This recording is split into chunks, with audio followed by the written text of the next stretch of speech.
Hi guys, it's Kino. Welcome to another video. So in today's Pick a Card reading, we are going to be getting some messages of gentle encouragement and reassurance from Spirit, aka the universe. I do feel like it's been quite some time since we have done a reading like this here on my channel, just getting cozy with Spirit.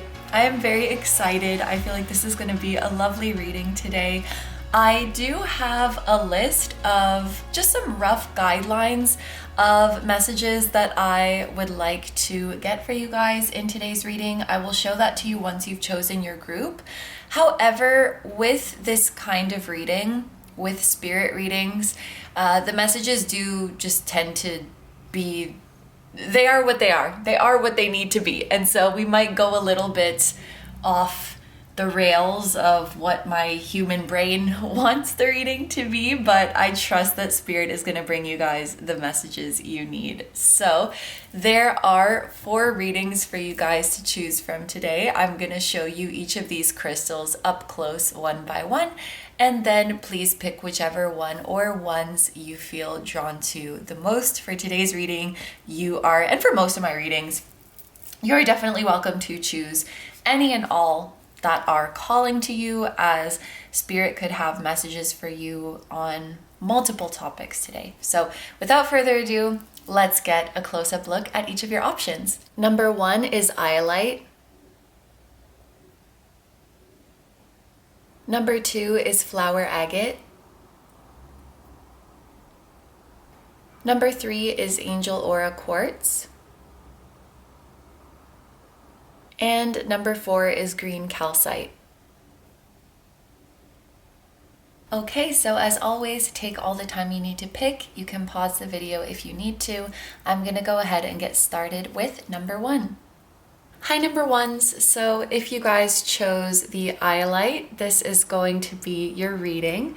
So here is the list of what will be covered in today's reading. Like I mentioned in the intro, ultimately, the messages are going to be whatever Spirit would like you to know in this moment. So they could vary slightly from what I have written here.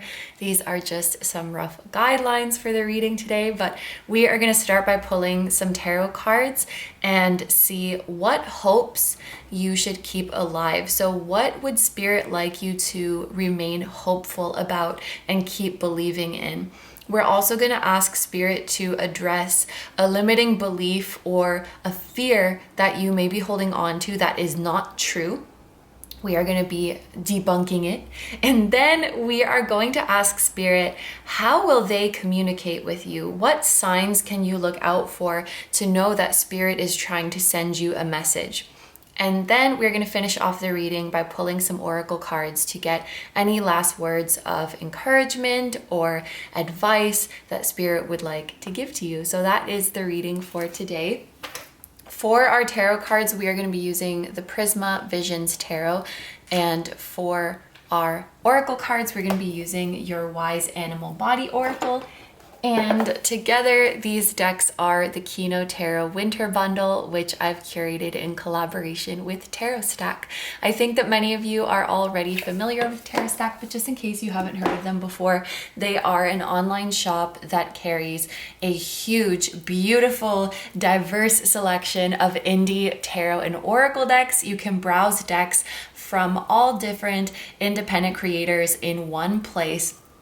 I love what Tarot Stack does for our community. Not only do they make these decks available to us and easy to browse, but they actively support the independent creators of our community by funding new indie tarot and oracle deck projects. 50% of their profits go towards funding these projects. So they help independent creators get their decks printed, published, and marketed and sent out there into the world so that those who need their messages can find them.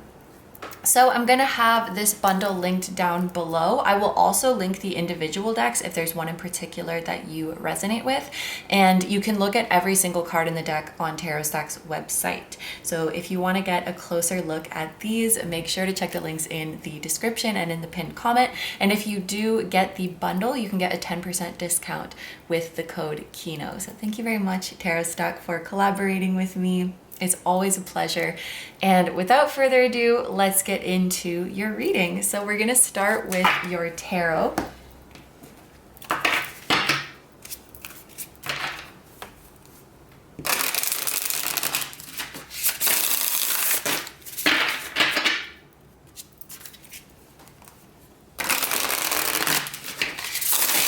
So let's ask Spirit to come through for my group number ones.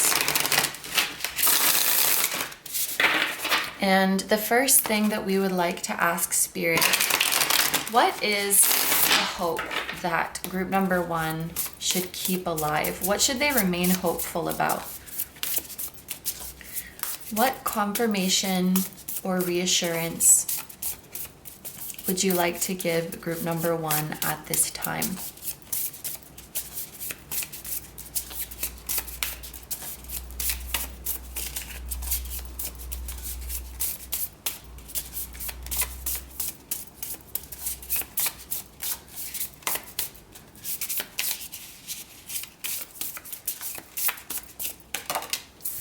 Okay, we're starting with the World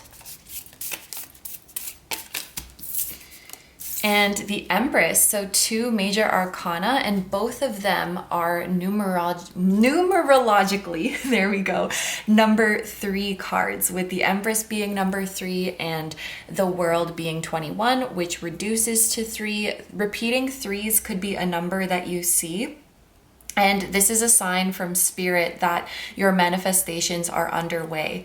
I also wanted to mention when these cards came out, it was 4:22 on the camera timer, which is actually Earth Day. So it's kind of cool that like that comes out with the World card, which is like the Earth. That may be a significant date, or Spirit could be encouraging you to connect with Mother Earth and to spend more time on grounding exercises. Even with the Empress, she has this earthy feeling to her, this feeling of like lushness, this feeling of fertility. I did want to mention as well that when I was shuffling these cards, it was taking quite some time for them to come out, as I'm sure you noticed. However, they were quite nice and neat in my hand. They weren't like going all over the place. The energy did not feel chaotic. So there was a feeling of something is really taking its time to manifest in your life, but that doesn't mean that anything has gone wrong. This is just the natural course of things. It is natural that this is taking time. And definitely with these number 3s, this is something you are manifesting, something you're in the process of creating, that Spirit wants you to remain hopeful about, especially given the fact that it has been taking so much time. So with what you're manifesting, Spirit wants to reassure to you that the passing of this time does not mean that like your manifestation got lost or that something went wrong. The World is the final major arcana in the deck, so it talks about completion and fulfillment. Some of you guys maybe have been in the final stages of something for a long time, but it's not wrapping up. You've been very close to manifesting something for a long time. You've been almost there for a long time. That's kind of the feeling. So Spirit wants to reassure to you that completion is coming. When it comes to the nature of this manifestation, it could be so many things. For some of you, it could be a big project that is coming to completion, and Spirit wants you to keep having hope in this project, to not give up on it, even if it's difficult, even if sometimes you don't really believe in it and you start to doubt your work. Like, is this really good enough? Especially with the World, some of you might be feeling like, is this good enough to show to other people? Because the World does have this feeling of like stepping out onto the stage and being seen. It can give messages about launching or publishing something or sharing something. And, you know, the minute you do that, now it's going to be received by others, and it's going to be opinions are going to be shared, critiques are going to be shared. Your project could soar, your project could flop, and so it's kind of like this scary moment of truth. And I feel like Spirit wants you to have hope for those of you who are finishing and launching projects, that it will be received well.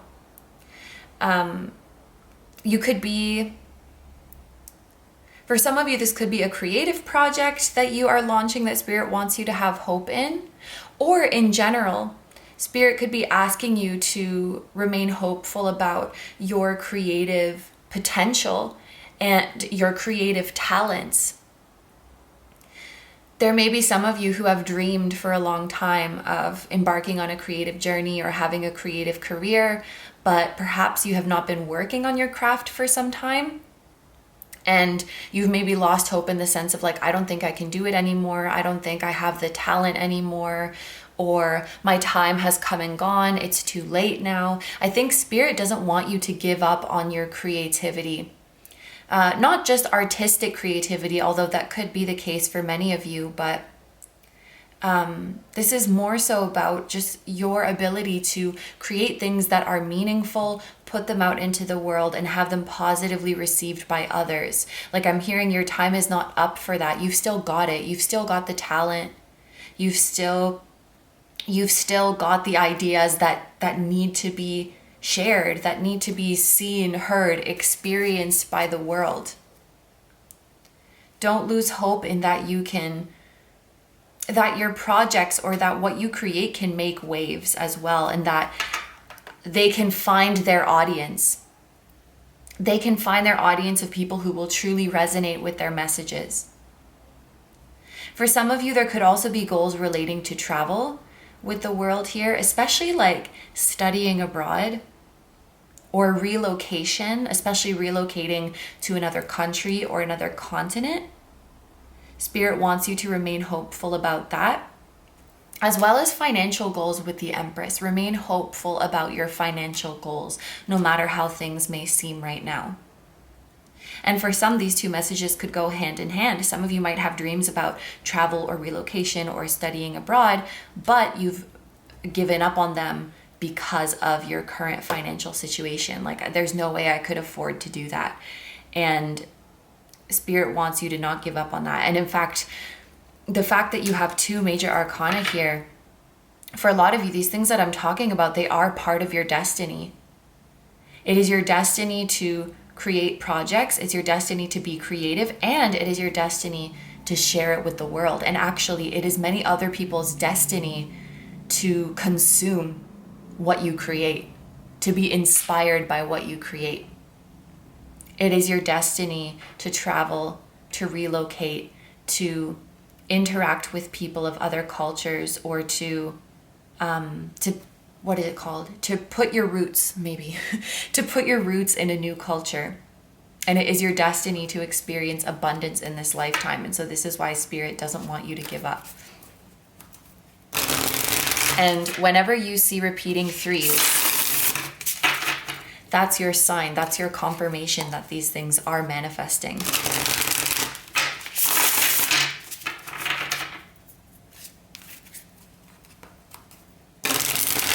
There may also be, with this being Venusian energy, there could be a long distance relationship, a long distance romantic interest, or a long distance friendship that Spirit wants you to remain hopeful about. I just saw 1133 on the camera as well. That could be an important number. So now let's ask Spirit to address a limiting belief or a fear that you have that is false.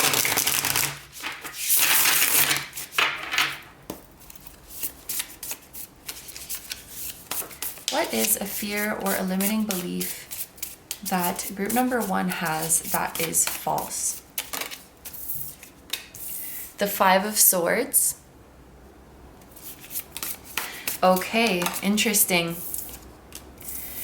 And the Queen of Pentacles. Yep, you need to give yourself more credit You need to give yourself more credit. There's a few different things coming up for this. I'll try my best to keep my thoughts organized. Group number one, the biggest thing and the first thing that came through is that there are blessings, like we actually just finished speaking about. There are blessings that are meant for you in this lifetime, that are destined for you. And something that this group tends to do, it's like the very things that are destined for you are the very things that you tend to convince yourself are like out of alignment for your journey. They're not really for you. And with the Queen of Pentacles clarifying this could have to do with feelings of worthiness, like, oh, that greatness is not meant for me. That's meant for someone else who is more talented, or who is more hardworking, or who has been on this journey for longer than me. It's like there's always someone else who is better than you, and so they're going to get the blessings. Or there's always someone who is more worthy. You may also have a limiting belief that it is like frivolous of you to wish for things or to ask the universe for blessings, because it's almost this feeling of like, I'm sure the universe has better things to do than bring this wish to me. You may have this tendency of like shutting down your wishes before you even really give them to the universe. Like, no, that's a waste of time. No, that's not for me. Or like, oh, but what if that's not in alignment with my highest good? Like, maybe I shouldn't be wishing for that. Maybe it's not. It's like, rather than just reveling, I don't know if that's the right word, rather than just sitting in that joy of like, it feels so good to have this desire, it feels so good to have this passion, and imagining how amazing it would be to live that reality, it's kind of like you immediately go into this critical mode of like, yeah, but like, am I allowed to wish for that? Am I worthy of that? Or what if that's not for me? What if that's not good for me? And maybe dismiss a lot of your heart's desires in that way. So I think what Spirit wants to challenge is that you are allowed, like, to give yourself permission to freely desire the things that you desire, and affirm to yourself that if I have this longing, there is a reason for that, and it is valid, and it would make the universe happy to see this through, because it will lead to my expansion, because it will contribute to my joy. Because when I am fulfilled, I can show up and give more to others. My happiness is important. The fulfillment of my desires is important. These are affirmations that are very important for this group. There was also the sense of giving yourself more credit in terms of you are right more often than you think you are. And you may have the tendency, like, for example, if someone disagrees with you, or if someone makes a statement that is different than what you originally thought, you will tend to assume that you are in the wrong. And this opinion that is challenging you must be right because you must be wrong. Rather than sticking to your guns and saying like, no, this is what I believe. No, this is my truth. And that may also stem from like blockages in terms of worthiness, but it really comes down to the validation of self. Like, what I believe is valid, how I feel is valid, what I desire is valid, what I long for is valid, what I create is valid. Like, and what I create should go out into the world and it should stay there. It should not be revoked. it should not be hidden away. Some of you guys might have a tendency of that's not the right word. Well, actually, maybe like holding your work instead of releasing it out to the world, or hiding your old works because you feel like they're not good enough, or like they're cringe now, or you're like ashamed of them, or trying to erase old versions of yourself. Again, because, oh, that past version of me is cringe. I'm not proud of that past version of me anymore. The past versions of you are beautiful. And the past versions of you and your past work continues to inspire others and will continue to inspire others.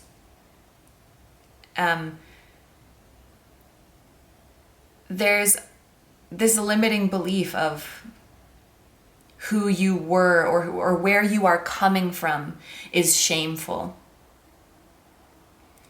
And Spirit wants you to be proud of your past and to be proud of your roots. And ultimately to be proud of who you are.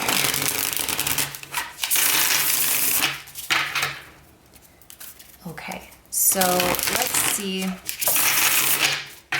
How is Spirit going to communicate with you? What signs should you look out for?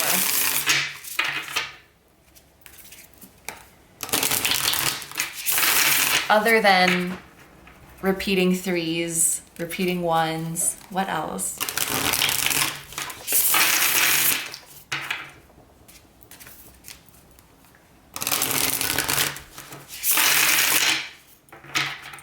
There could also be a limiting belief surrounding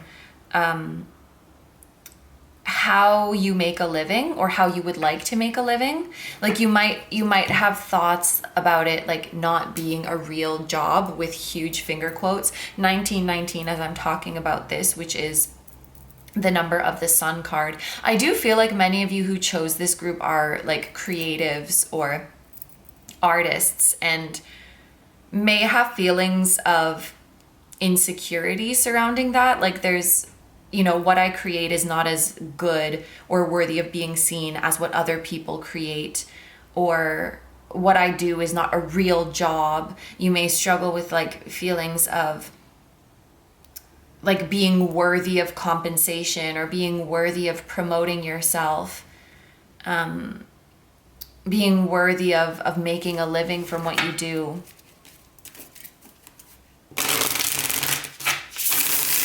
There may be voices in your head that you have internalized from other people. Like other people may have either directly told you that you should get a quote unquote real job, or sort of indirectly implied that like you should have a backup plan, but that's a translation for I don't believe in your career path, that kind of thing. Or it may not even have been directed at you, and it's maybe just a narrative that you've heard around you. But I feel like the energies of like being proud of what you do and feeling like you're putting out something worthy into the world that deserves not only to be like received and seen and praised, but also like monetarily compensated, and something that supports your lifestyle. I feel like that is kind of wounded.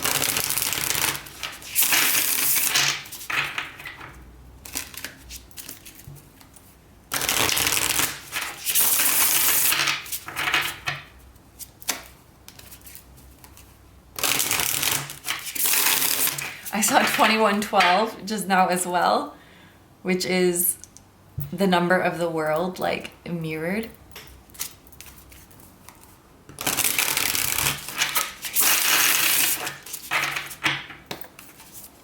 How will Spirit communicate with you? What signs should you look out for?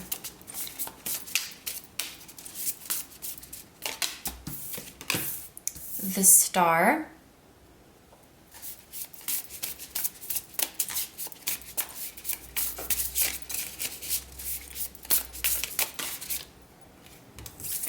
And, the Star and the Four of Wands. Okay, so maybe a bit off topic from the question that I just asked, but I just need to tell you guys, A lot of you who chose this group may resonate with being a star seed, because these two cards together really feels like you have a star family here on Earth. Some of you may already be with them or know some of them, or for others of you, they are still out there and you have yet to meet them. But there is a loving community of like-minded people, of people who are living so-called unconventional lifestyles, people who are pushing boundaries in their creative pursuits, people who are pioneers, who are inventing new things for the world, people who have a different vision of the future, who have a more hopeful vision of the future. These are your soul family, your star family, and they are out there. I feel like that also needs to be confirmed to you, and that is something that Spirit also wants you to remain hopeful about, that meeting these people and coming into union with these people is not only possible, but a part of your destiny. And these are people who will really feel like home and feel like family. Now, they may kind of be dispersed throughout the world. You might have like some soul family over in this corner of the world and some over in this corner of the world. And if any of you ever feel lonely, but you don't really know who or what or where you miss, that could be a longing that your soul feels for their family, for their star buddies. Yeah. So that is something that I wanted to confirm. And actually, if you are married or if you want to get married, I feel like many of you are very likely to marry like a member of your star family, someone who mirrors all of your wonderful quirks right back at you. So in terms of how Spirit communicates with you, with the star here, I do take this quite literally, in that there could be certain stars or certain constellations that when you see them up in the sky, it is a sign that Spirit is talking to you. Or it could even be images, like certain constellations are very recognizable, and you might see images of them like on cards, for example, or on social media, or on accessories or things of that nature. It could also be through astrology that Spirit gives you messages, or through astrological transits. And there may be certain transits that heighten your psychic abilities. If you go through a phase, like let's say, for example, you go through a period of a few days or a few weeks even, or a few months even, where you're feeling like your psychic abilities are heightened, where you feel like you're receiving downloads or receiving more downloads than usual, where you are having very vivid dreams, pay attention to what is going on in the sky. Pay attention to what transits are happening, because that's likely a reason that your psychic abilities are heightening. And if you make a note, like let's say it's during the full moon, you realize that it's during the full moon, you can make a note to be more intentional during full moons of the guidance that you would like to receive. So when the next full moon comes around, you could set an intention for something that you want Spirit to give you advice on, or give you answers on, that kind of thing. Yeah. And with the Four of Wands, I also do feel like Spirit often communicates to you through gut feelings, especially things that you feel in your heart. And that's so funny, because with the Four of Wands, actually the first thing that came to my mind was like home, the house. And my house just made a really loud creaking noise. So Spirit might communicate to you through noises in your home. You know how things just randomly creak and crack and thump, or lights flicker? Spirit might communicate to you through things like that in your house, like your house is talking to you. But yeah, I was also gonna say sensations in your heart, or gut feelings in your heart area, are also messages from Spirit, and especially things that feel quite intense and that push you to take immediate inspired action. Because This card, you know, has some Aries energy. It's a little bit impulsive.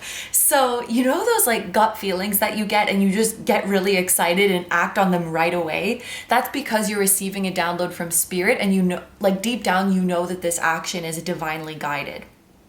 Even if in the moment you feel like, oh my gosh, I'm being so impulsive, I'm being so reckless. No, you're just acting with accordance to the divine guidance from spirit, and it's all good.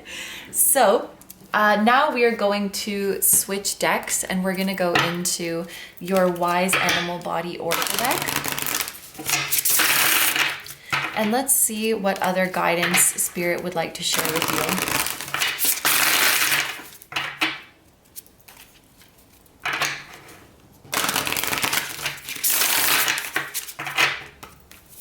Spirit, what else would you like to tell group number 1 at this time? We have boundaries,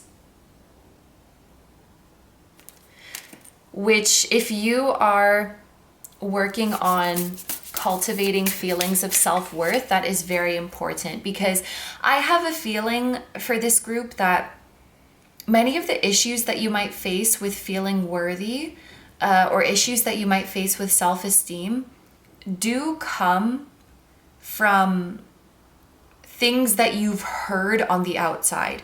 So maybe things that other people told you growing up, or common narratives in society that you've kind of internalized and felt like, well, I just have to take what they say as truth, even if I feel differently, because especially if you're like, well, what I feel isn't valid and what they're saying must be valid.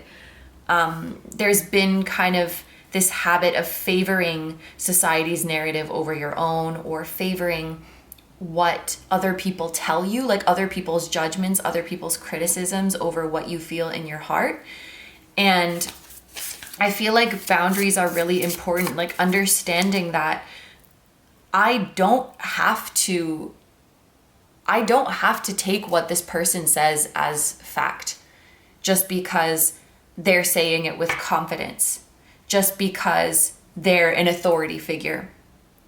I don't have to like cram myself to make space for this person's narrative. I don't have to buy what they're selling. I feel like these kind of boundaries are important.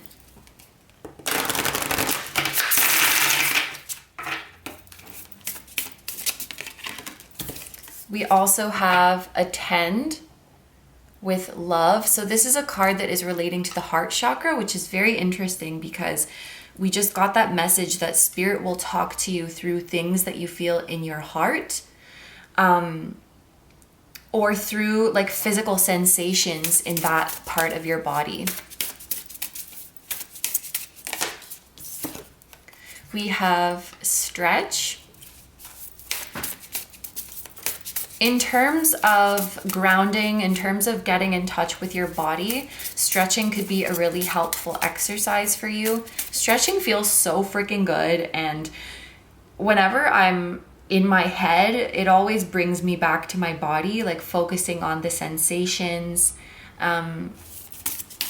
It's like a pain that feels good, you know what I mean? And I feel like it also gets stagnant and stale energy in your body moving around. Stretching could be a good way to release old ways of thinking, to release old energy, old emotions that aren't serving you anymore, to get things moving, to get it out.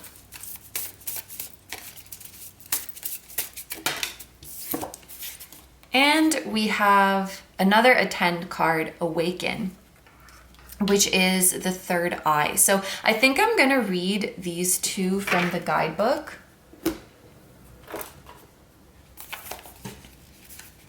You guys who chose this group, you could have the gift of clairvoyance. So Spirit could also speak to you through vivid visuals, through vivid dreams. And also for those of you who are visual artists, I do feel like a lot of your work is channeled.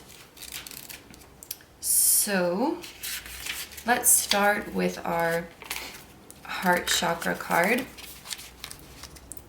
The fourth chakra, also known as the heart or anahata, is located in the center of the chest.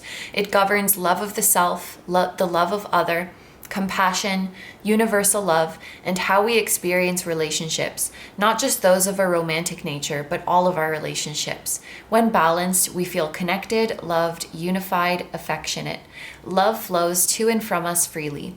When imbalanced, we may feel depressed, unloved, isolated, alienated, separate. We may begin to experience blockages that feel like chest congestion, pain, or issues in the upper thoracic spine. Questions to ask: how is your heart feeling? How is your relationship to love? Do you feel separate from others, isolated? At what times, in what situations, do you feel totally loved and cherished? What splinters that feeling? And your wise body task: sit or lay down in a comfortable position. Take a deep breath and visualize the breath traveling into your heart center and swirling around there, caressing your sweet heart.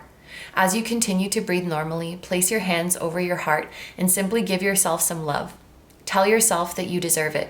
If tears begin to flow and your chest feels shaky, that's totally okay and normal for those of us who have had any trauma or pain associated with unconditional love. The tears are a good sign that the message is getting through and helping to dispel some tension that was hanging around. If no tears show up, that's great too. Give yourself all of the love you can, breathing into the center of your chest and filling that space up with kindness, compassion, and respect. There's a type of meditation called metta that is extremely helpful for cultivating love for the self and the other and for all living beings. Give it a Google and try it out. And your mantra is: it is okay that love is tricky, as it is this way for everyone. My role and my goal is to love myself unconditionally so that I may love others as such. I just want to hold up this passage in case you wanted to screenshot it or something for your own use later.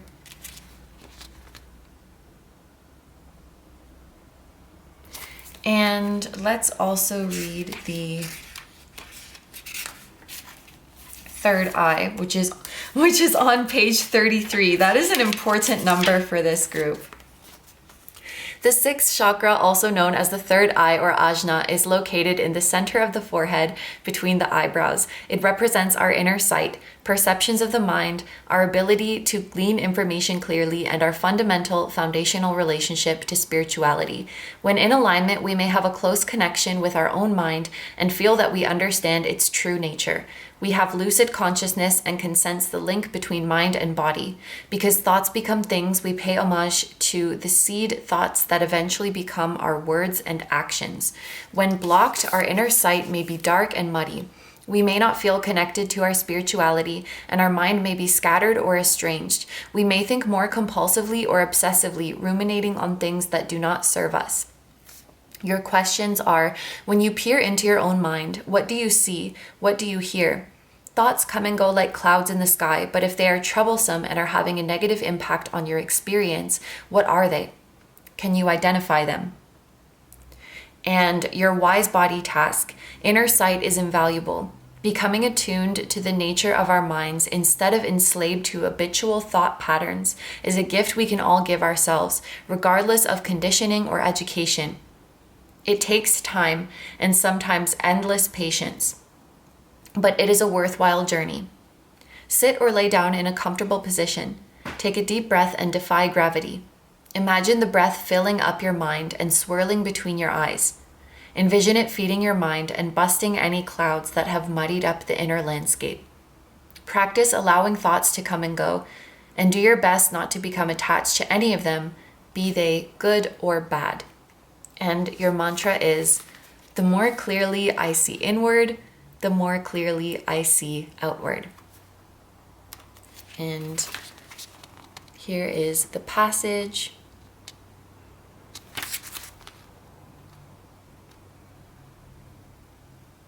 Okay, so the last thing that I want to do for this reading, I have a few dice. Any other numbers that group number 1 should look out for?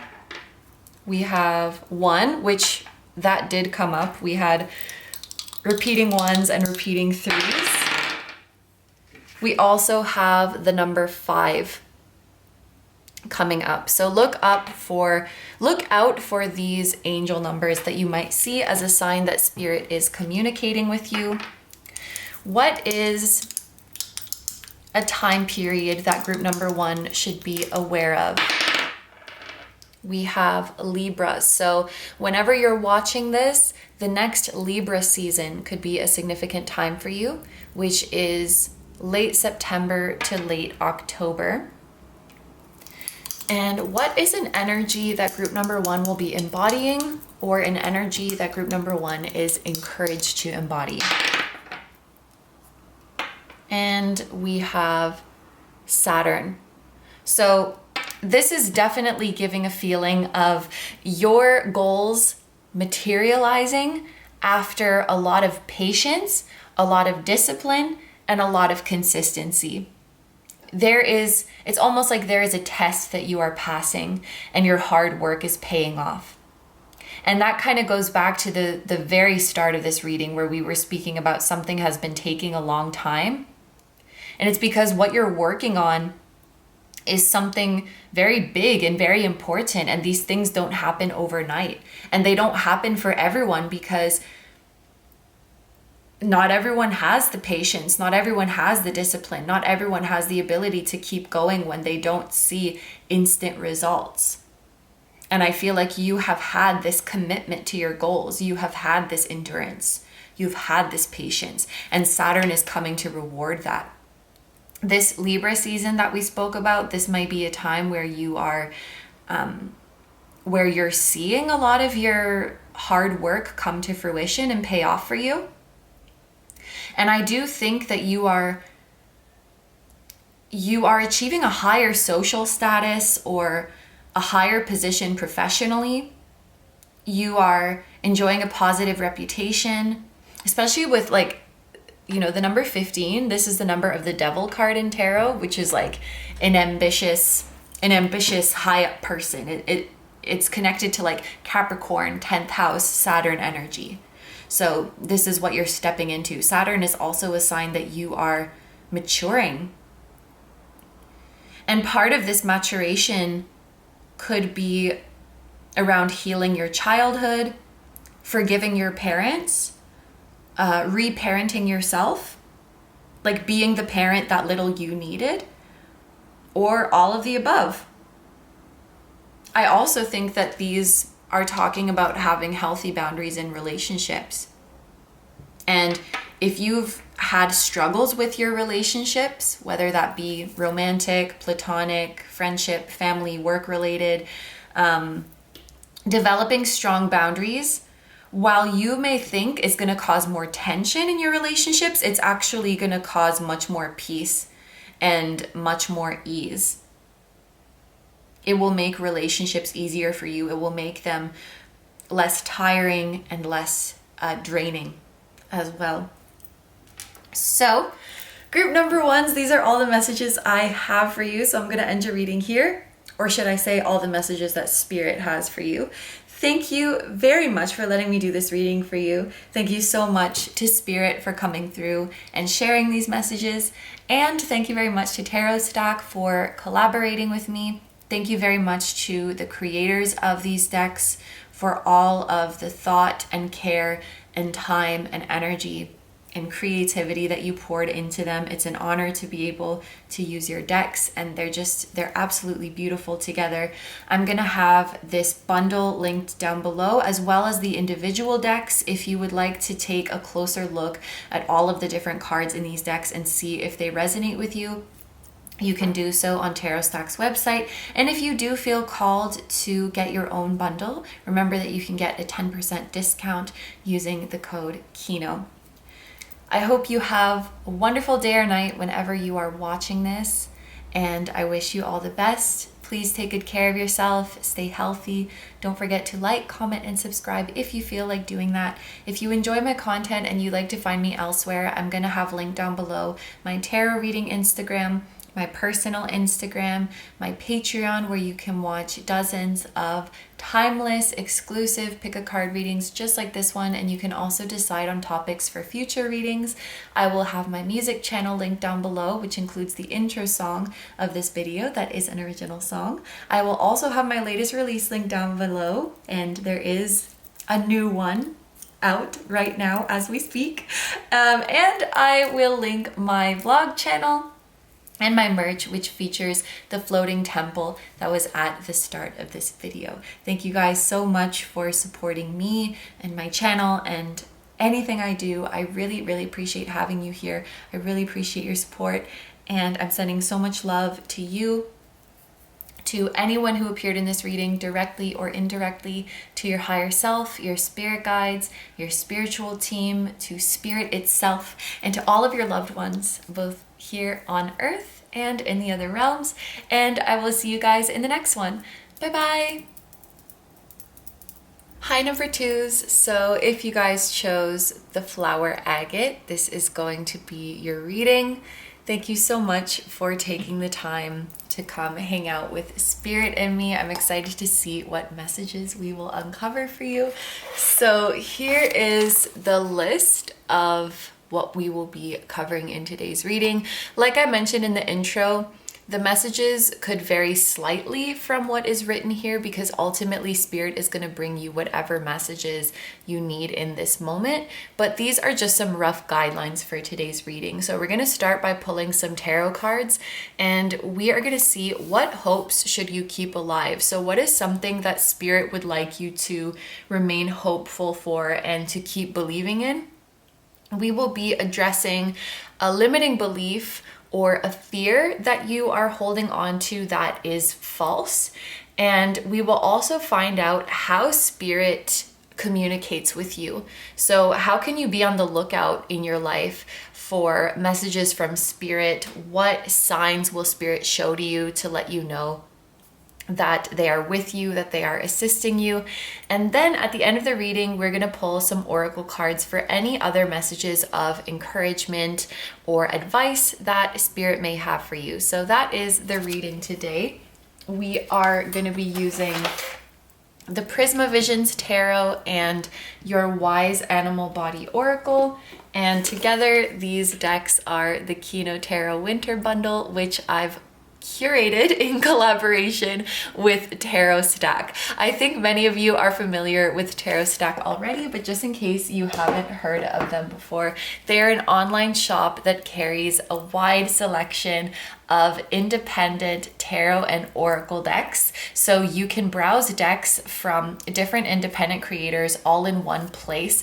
They have a really beautiful and diverse selection. I have so many decks from their shop. I love using them, and I love what Tarot Stack does for our community, because not only do they make these decks easy to find for us and make their messages accessible to us, but they are active supporters of indie creators. 50% of their profits go towards funding new indie tarot and oracle deck projects. So they help these creators get their decks printed and published and marketed out there into the world so that those who may need their messages can find them. I am super grateful for Tarot Stack once again for collaborating with me. I'm going to have this bundle linked down below, as well as the individual decks. So whether you feel drawn to both, or if there's one in particular that is calling to you, you can look at all of the cards in the deck on Tarot Stack's website and see how you vibe with the images and the symbolism. And if you would like to get the bundle, you can get a 10% discount using the code KINO. But without further ado, let's get started on your reading. We are first going to go in with the Prisma Visions Tarot. And the first thing that we would like to ask Spirit, what hope or hopes, in the plural, should you keep alive? What is something that Spirit would like you to remain hopeful for?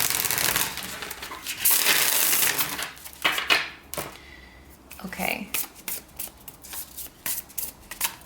Spirit, what is something that group number 2 should remain hopeful for? What hopes should they keep alive? What should group number 2 continue to believe in? We have the Queen of Wands.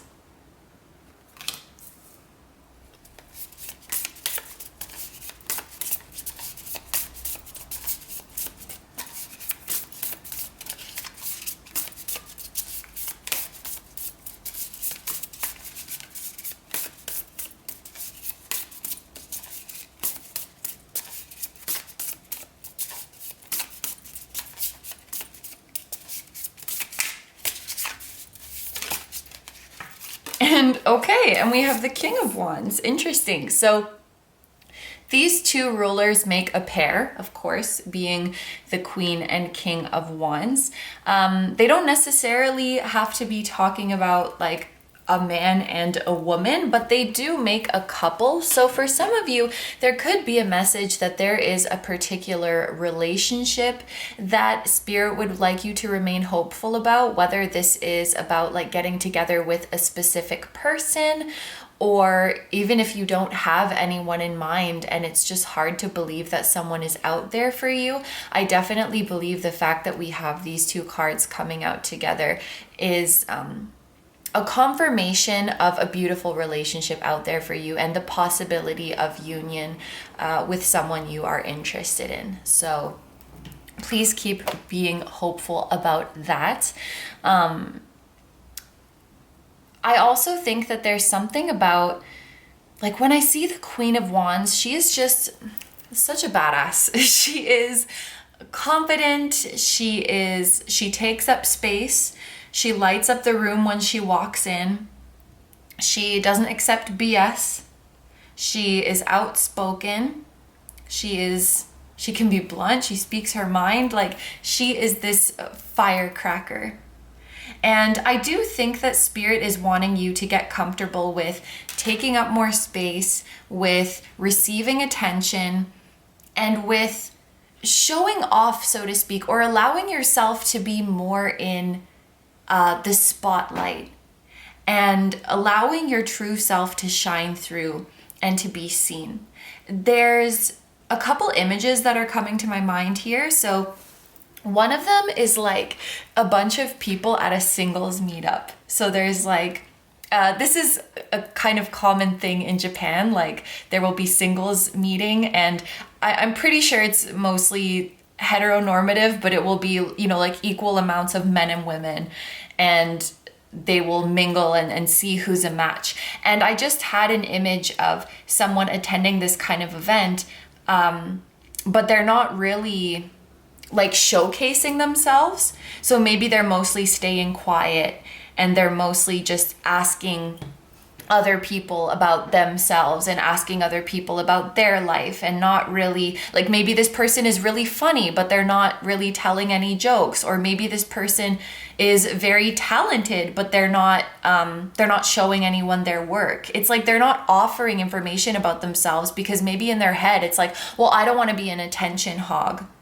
I don't want to come across as a show off. Or maybe it's just someone who feels nervous when the attention is on them. And Spirit, I think, is saying that it's kind of a shame because you... Oh, that means that there's... Okay, there's something in my mailbox. I'll have to check that later. Which maybe that is a sign for you to check your inbox or to check your literal mailbox. There might be something waiting there for you. But Spirit is saying it's a shame that you should like try to make yourself smaller or try to dim your light. And I think Spirit does want you to be more comfortable with receiving attention, with having eyes on you, and also with receiving praise and with having your talents recognized.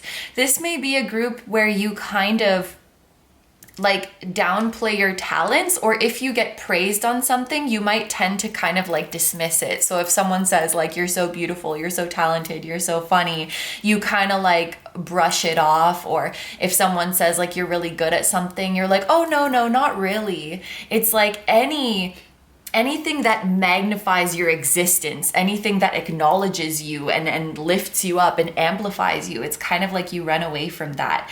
And I think Spirit wants you to be this badass Queen of Wands who is like, I'm here and all eyes are on me and I'm lighting up the whole freaking room. And I think your relationship to this energy wants to be looked at, because when you shine your light like this, what you're really doing is inspiring other people to shine their own light. And that's something that this world really needs. We need everyone shining their unique light. And when you do that, you are setting an example and you're inspiring others to do the same. And if you somehow feel like doing this makes you like a show off, or makes you like thirsty for attention, or makes you an attention hog, or makes you like you're bragging or you're threatening other people, whoever has made you feel that way has their own inner issues that I think they need to work on. Because like, and I don't want to be judgmental, but the way it's coming through is like, that's not a natural response or like a healthy response to someone shining their light. I think the natural response is to either be inspired, or if it's not really your thing, to at least be happy for them that they're doing their thing, and then go find something else that resonates with you. To make that person feel bad for shining their light is not really a natural response. That is not something that comes from the soul. And so maybe you have been on the receiving end of that kind of treatment, or you've just seen other people like talk about people that way. We as a society love to bash people who want attention, which is ridiculous, because wanting attention is like, I mean, if you're doing something problematic or harmful for attention, then sure, we can judge you. But just the inherent need for attention or desire for attention is a very normal human thing. But for some reason, we love to bash people, or, you know, like bash people who are confident or who are assertive or who are taking up space, especially, unfortunately, if you are in a female body. So yeah. And I think that maybe this message is coming out this feels more like a limiting belief, I think, that wants to be addressed. So it's like a different part of the reading coming through, but this is very important. I'm hearing like for the next stage of your life, it's important to be in your badass energy, to be in your, I'm not going to apologize for being me. I'm not going to apologize for shining too bright. And this may actually be something that helps you find love. Like, your person is out there, but they can't know how amazing you are if you don't offer up that information. Like, they're not just going to walk across the room at a party and be like, hey, I just saw you from across the room and I have a feeling that you're a really cool person. It's like they need to see it. They need to be, I mean, they could walk up to you because you're beautiful, but people need to see how amazing you are is kind of how it's coming through. And you shouldn't be ashamed of showing that. On another note, I feel like many of you have a fiery energy that wants to be expressed more. With this Queen and King of Wands, I would look to your birth chart and see where your fire signs are, because we all have every sign in our birth chart, to see maybe which houses they are in, or if you have planets in fire signs, those may really be wanting to be expressed and wanting to help you. I think that many of you you're either destined to be like in a leadership position, or to work independently, or to create independently. I feel like you are not meant to like follow someone else's rules or take someone else's orders. You are meant to forge your own path. And I do think you're meant to be something of like a trendsetter when it comes to like, your life purpose could be so many different things, but I do think one role that you will embody is like a leader or a trendsetter, and someone who kind of challenges the status quo. And it may even be in your destiny to be kind of polarizing in some way, but that's only proof that you are doing something worthy, that you're doing something meaningful and worthwhile. Okay. Also, for those of you who have dreams about, for example, financial freedom, self-employment, entrepreneurship, if you have any dreams or hopes surrounding things of that nature, I definitely think Spirit would like you to keep those alive. And if you have dreams surrounding physical health, fitness, athletic performance, did I say physical health? Because I wanted to say that. Spirit also would like you to keep those hopes alive.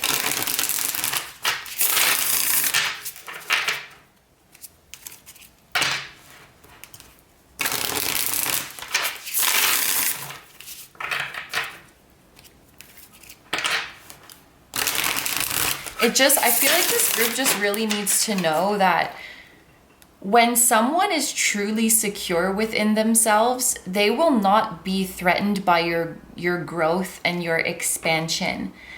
And I'm specifically feeling that some of you have maybe dated someone or like had a really significant intimate relationship with someone who did feel like threatened by how you were growing. But they were very good at projecting.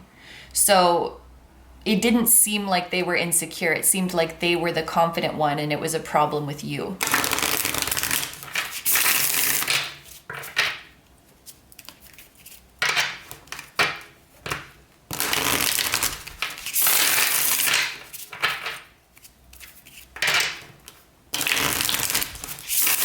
Okay. So like I said, I feel like it came up already a bit in this part, but what is a limiting belief or a fear that you would like to address for group number 2? We have, whoa, okay, the 10 of Pentacles.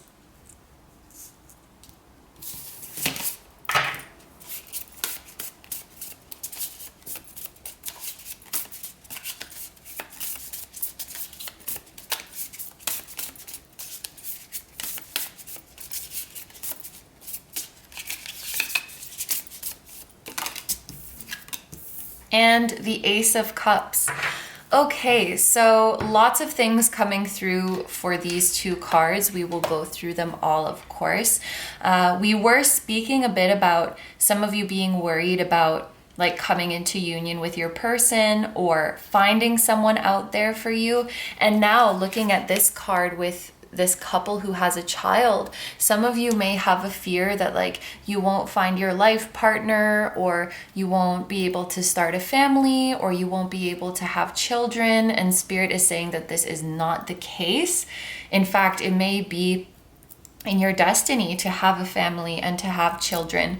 For those of you who already do have children, I can see with the Ace of Cups that you, and I think this is the case for virtually all parents, but you want nothing more than for your child to be happy and joyful and peaceful.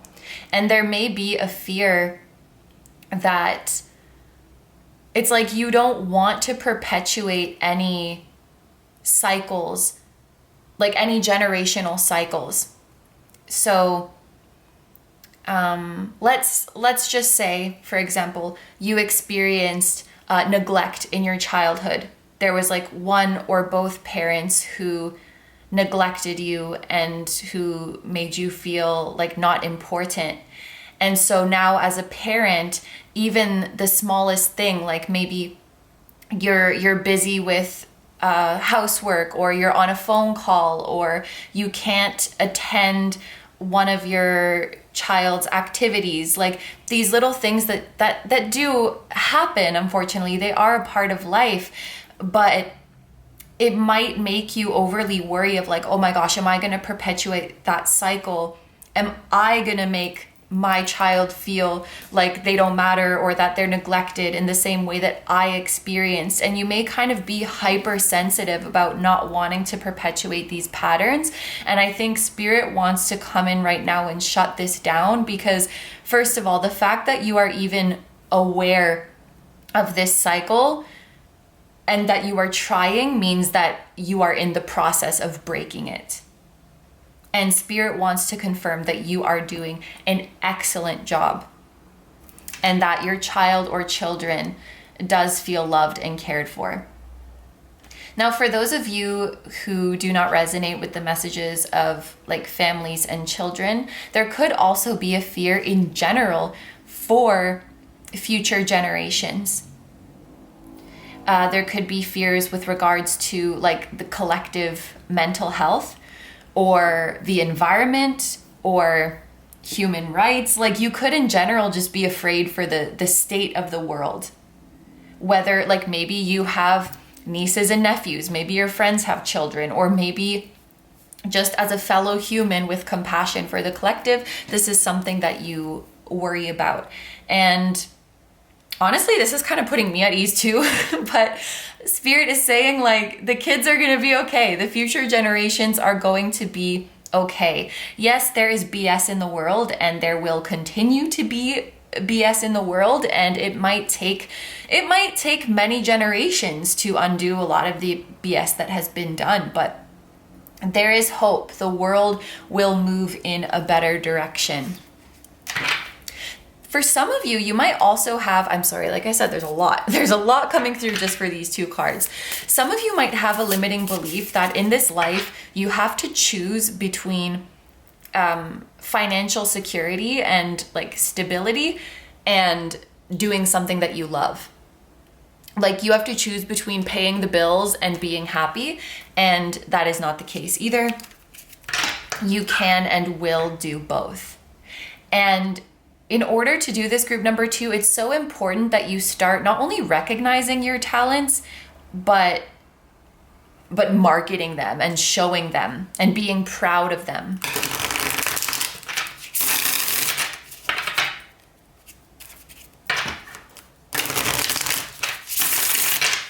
Okay, so let's see.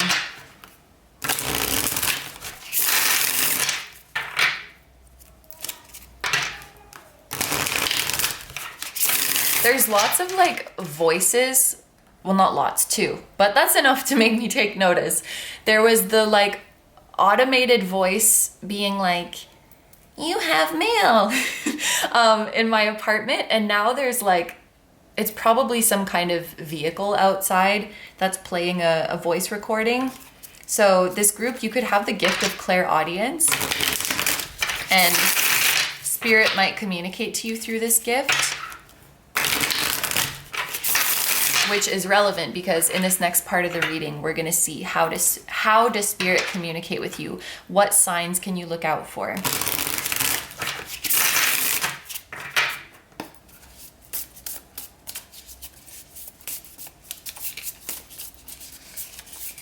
Spirit, how do you communicate with group number 2?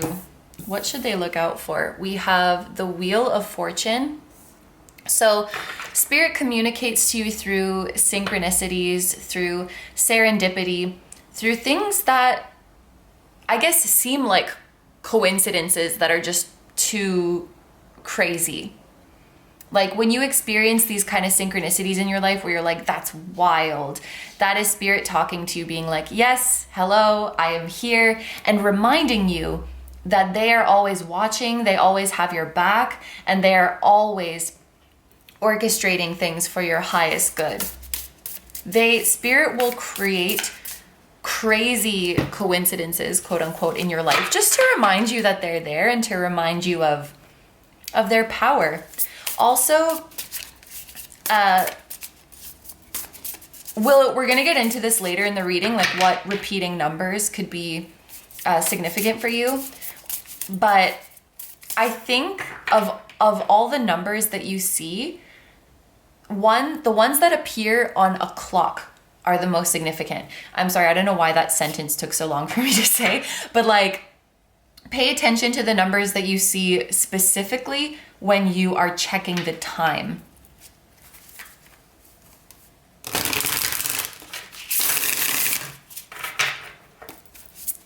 What else? I am noticing we have 10, we have a 10, we have 1. So repeating ones could be significant. And based on that last message, especially if you see these on the clock. So like every time you check the time, it's like 111, or it's 1010, or it's 1110, or something like that.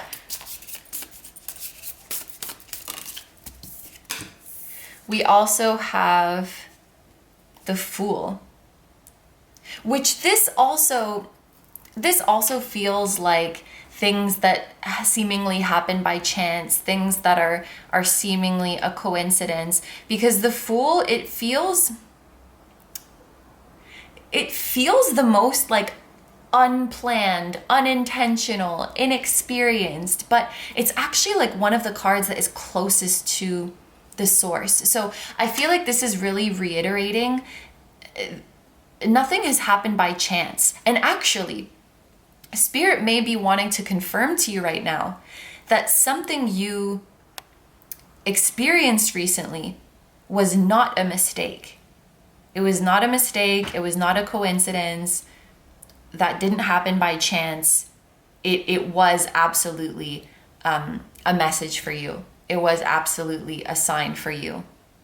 So maybe this group, you have brushed some things off recently. You have dismissed them as it was just a coincidence. And Spirit is saying like, no, the heck it wasn't. It definitely appeared that way. But it wasn't. Like nothing ever really is. It was no accident. And the Fool is ruled by the planet Uranus. So it does have the feeling, oh, you know what? Okay. Another way Spirit communicates with you is when things are like erratic and they're not working how they're supposed to, especially technology. Like if your technology is bugging, that's Spirit trying to get your attention. If the clock on your phone goes from like 3:06 to 3:08, like it just skips a minute, or if you have a timer and the timer gets frozen, like if things start to glitch like that, that is Spirit trying to get your attention. Or like if things are not working, and you may even notice some glitch in the matrix type things in your life, like things that don't seem to follow the laws of nature or like the laws of physics, and you're like, how did that happen? And that's could actually be timeline jumping. Like you've jumped to another timeline, you've jumped to a similar but different reality, like a parallel reality. Thank you, that's the word. So zeros and ones, eh? Like 0, 1, 0, 1, 0, 1, which is actually making me think of like the binary code. I wonder, are you someone who feels like the world is kind of a simulation? Because I could definitely see that if you've been experiencing like weird coincidences or like glitches in the matrix. Spirit may be hinting to you that our experience is more malleable than we think. I'll put it that way. Okay, so we are going to be using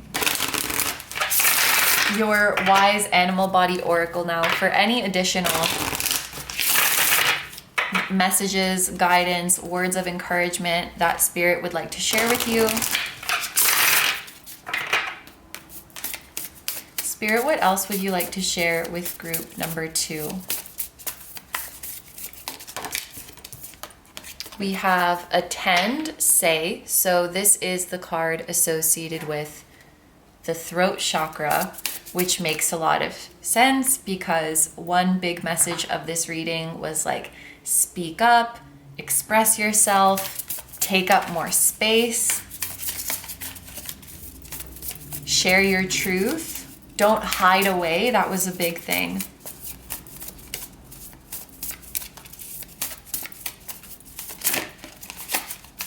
It's interesting too that we had those voice recordings like popping up in this reading. This could be another confirmation of your clairaudient abilities. It could also be confirmation that you are about to receive verbal communication from a special someone, meaning like a phone call, a voice message, or even like getting to talk to them in person. There's a feeling of receiving verbal spoken communication as opposed to written, and like actually getting to hear someone's voice that you've been wanting to hear. We have scent. So scent could be another way that spirit communicates with you, especially if you experience clair, is it olfaction? Is that the smell one? Anyway, clair scent. And bless you guys, I always forget these and then you tell me in the comments and then I forget again. I think clairgustance is taste. I do remember that one. But you could experience clair scent. So smelling things that are not actually there. You could be chilling in your living room and all of a sudden you get a really strong whiff of like grapefruit, but there's no grapefruits around you. Or you smell like someone's perfume very strongly. There could also be scents that are associated with a passed on loved one. So for example, maybe your grandmother loved roses, or your grandmother's name was Rose, and then you will get overpowering sense of rose, even though there are no roses around, but it's like your grandmother's spirit is around you. Scents could also be something that is a very powerful tool to help you calm down. I personally, if I smell lavender or lilac, I just immediately calm down. Or if I smell my dog.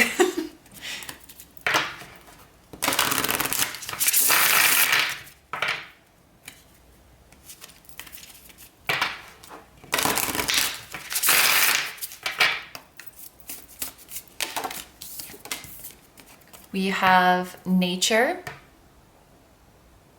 Analog. I'm gonna read this one from the guidebook. And oh, we have attend with gut. So this would be your sacral chakra. So I feel like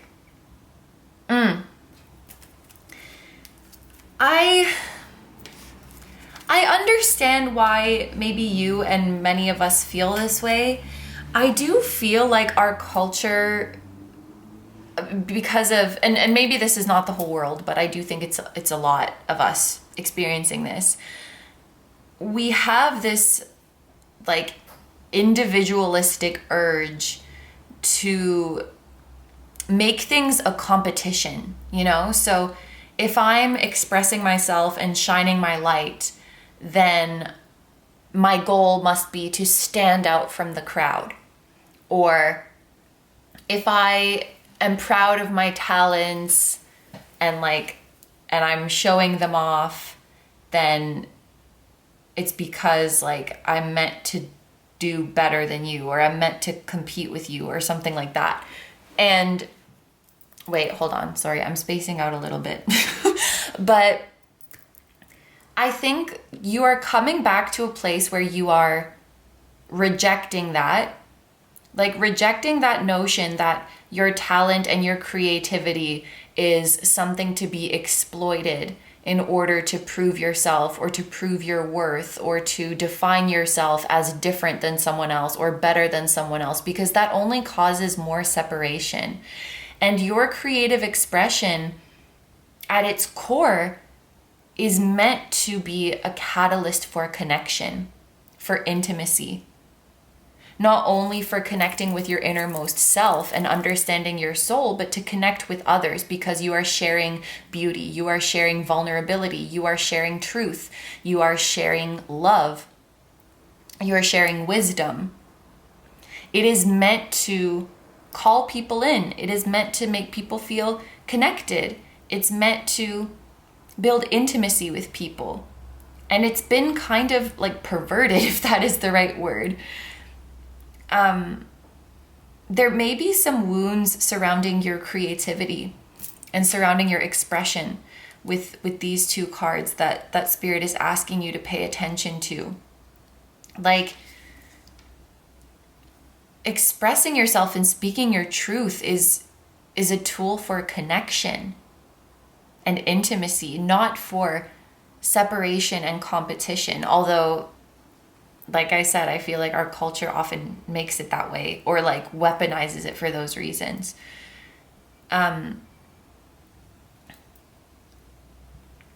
There's a call for healing wounds around being, and I don't even know if being in the spotlight is the best way to put it, but receiving attention, receiving praise, expressing yourself, being creative, being proud of yourself, being proud of your talents, being a multi-talented, multifaceted being, speaking your truth.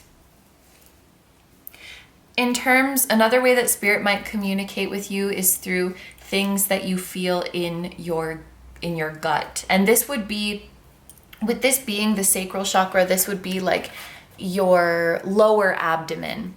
So if you feel any strong sensations in your lower abdomen, that could be a message that spirit is trying to tell you. Especially pay attention to if that part of you feels like it is expanding or contracting.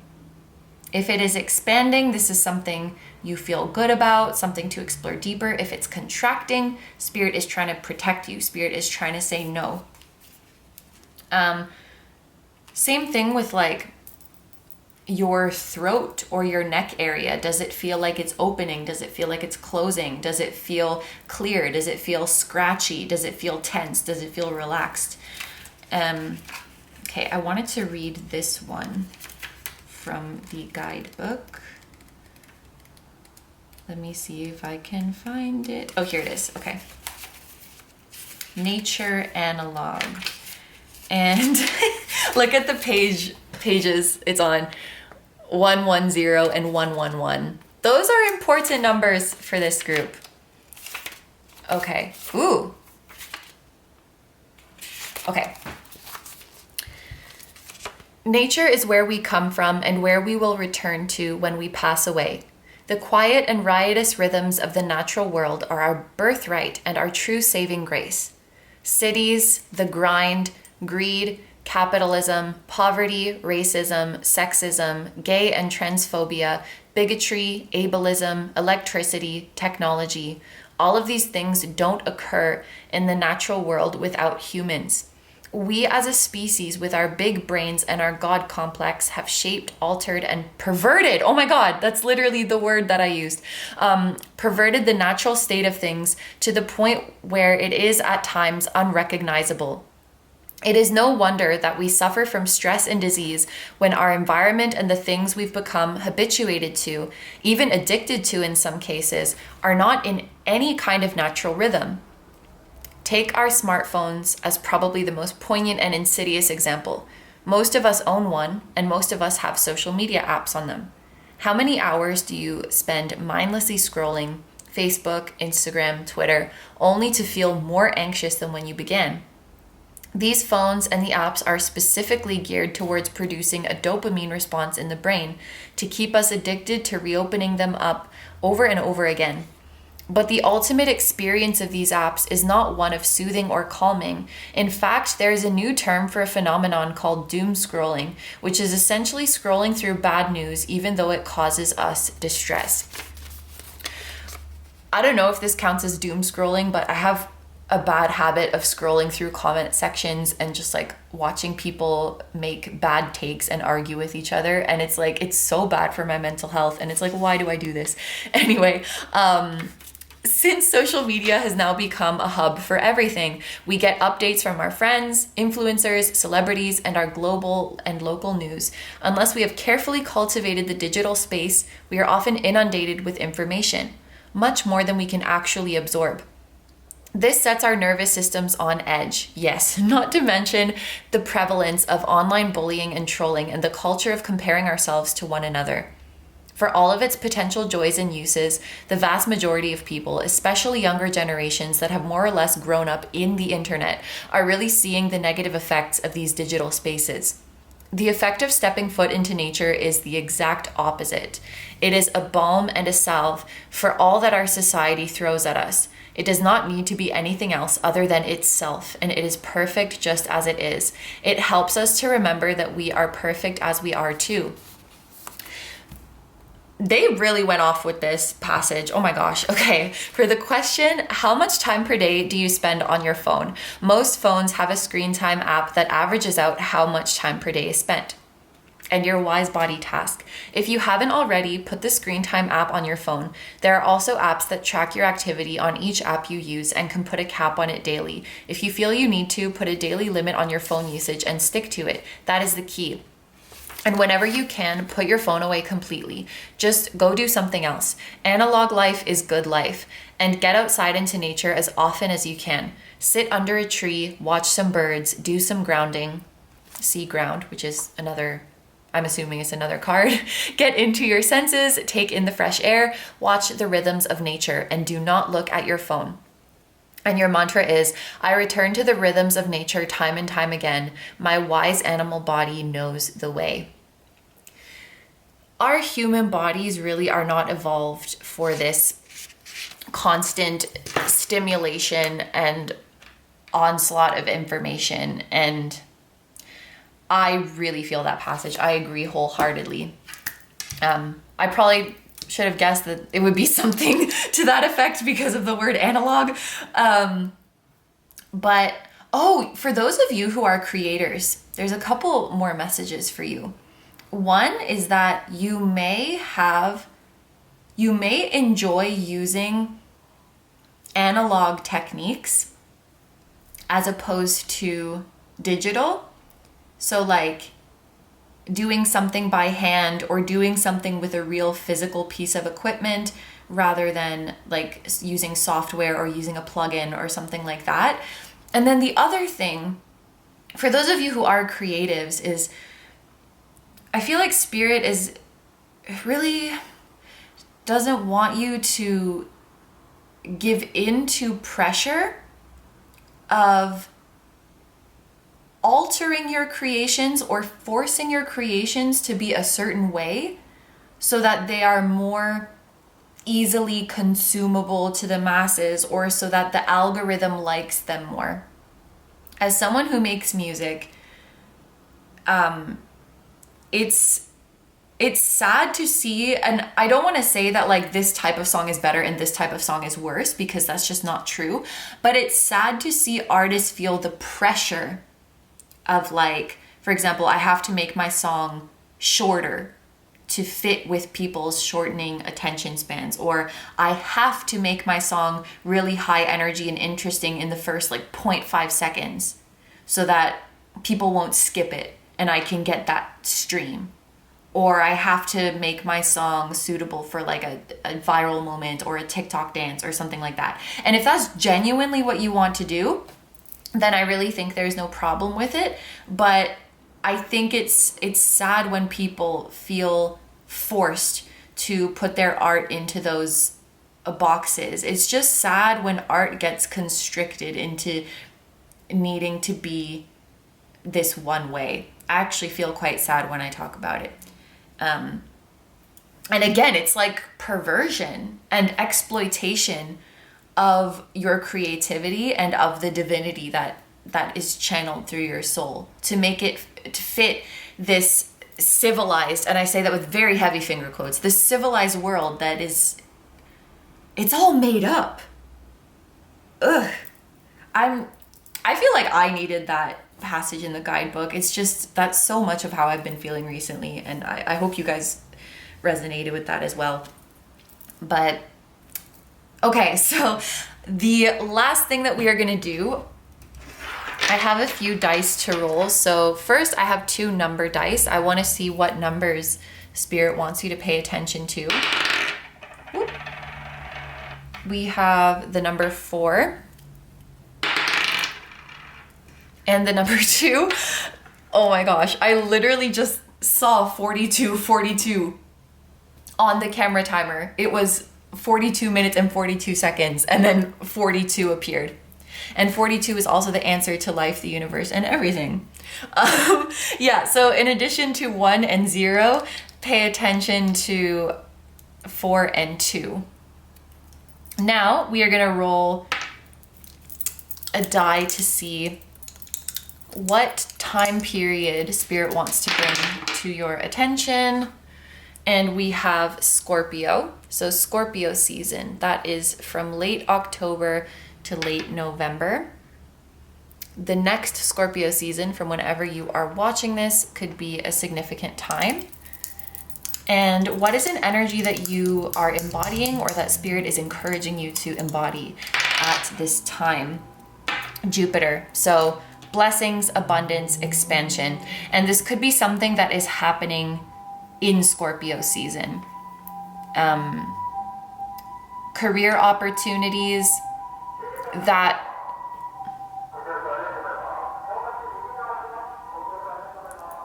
another more speaking going on. Career opportunities that not only increase your material wealth, but that make you happy. These two together could also be speaking to an increase in your intuitive abilities and your psychic abilities. And that could be something that increases the less time you spend on devices and the more time you spend in nature. That could be heightening your intuitive abilities. And also, this is another thing. Like the passage said, being on these apps all the time, it does make us addicted to dopamine, and it also makes us kind of addicted or used to receiving things really quickly because our attention span gets shorter. And I feel like sometimes that translates over to our intuition, where we're kind of like, oh, like hurry up already and say what you need to say, like give me my message. Or we get, and it's the same thing with readings. Like, you know, I feel like we just want to get more messages faster, and we're consuming readings like fast food rather than really like sitting with the messages. But anyway, all of that to say, you may find that spending more time in nature and disconnecting from the digital dumpster fire makes you not only more in tune with your intuition, but more patient with it. Like, your intuition is not meant to provide you with instant content. You know, it's deeper than that. It's more meaningful than that. And messages might come quickly, they might come slowly. You may only receive one message. You may receive 3 messages. It is not something to be rushed, or I even want to say like exploited. So yeah, I think that's the message. It will make you more patient with your intuition. So that is everything. Those are all of the messages that Spirit and I have for you today. So I'm going to end the reading here. Thank you so much for letting me do this reading for you. Thank you so much to Spirit for coming through and aiding in these messages. Thank you so much to Tarot Stack for collaborating with me. And thank you so much to the creators of these decks. They are absolutely beautiful. Individually, they are absolutely beautiful together. And I'm so honored to be able to use them and have them guide me in my channeling experience. I just love them. So I'm going to have the bundle linked down below, both of the decks together. I'm also going to have the individual decks linked down below. If you would like to take a closer look at one or both of these decks to see if you resonate, you can view all of the cards on Tarot Stack's website. And remember, if you would like to get the bundle, you can get a 10% discount using the code KINO. I hope you guys have a wonderful day or night whenever you are watching, and I wish you all the best. Please take good care of yourself, stay healthy. Don't forget to like, comment, and subscribe if you feel like doing that. If you enjoy my content and you'd like to find me elsewhere, I'm gonna have linked down below it's so funny to be like promoting my social media when we just spent the last few minutes shitting on it. But anyway, I will link my tarot reading Instagram, my personal Instagram, my Patreon, where you can watch tons of timeless, exclusive pick a card readings just like this one. And you can also decide on the topics for future readings. I will link my music channel, which includes the intro song of this video. That is an original song. And I will also have my latest release linked down below, which is quite recent. She is quite new. So be sure to check her out. And I will link my vlog channel and my merch, which features the floating temple that was at the start of this video. Oh my gosh, the battery's almost dead. Thank you guys so much for supporting me, my channel, and anything I do. I really, really appreciate having you here. And I'm sending so much love to you, to anyone who appeared in this reading, directly or indirectly, to your higher self, your spirit guides, your spiritual team, spirit itself, and all of your loved ones, both here on earth and in the other realms. And I will see you guys in the next one. Bye-bye. Hi, number threes. So if you guys chose the Angel Aura Quartz, this is going to be your reading. Thank you so much for taking the time to come hang out with me and Spirit. I'm excited to see what messages we'll have for you today. So this is the list that covers this reading. Like I mentioned in the intro, the messages could differ slightly from what I've written here because ultimately Spirit is going to give you the messages that it wants to give you, that you need at this time. So these are just rough guidelines, but basically we're going to start by pulling some tarot cards and see what hopes should you keep alive. What is something that Spirit would like you to remain hopeful about and continue to believe in? We're going to be addressing a limiting belief or a fear that you are holding on to that is false. And we are going to see, where did that come from?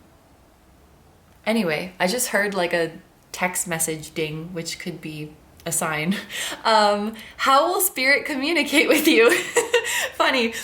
Yeah, the next part of the reading we're going to see how Spirit will communicate with you. So what signs should you look out for? What methods does Spirit use to send you messages? And then we're going to pull some oracle cards for any additional words of encouragement or advice that Spirit has for you. Just before we get into it, let me just put, I didn't even know. I guess it makes sense. It was my iPad. I guess I didn't think that like it would receive text messages, but I guess if it's connected to my Apple ID. Aww, it's a group chat with my mom and my boyfriend. That's so cute. Okay, so, okay, these are the decks that we are going to use today.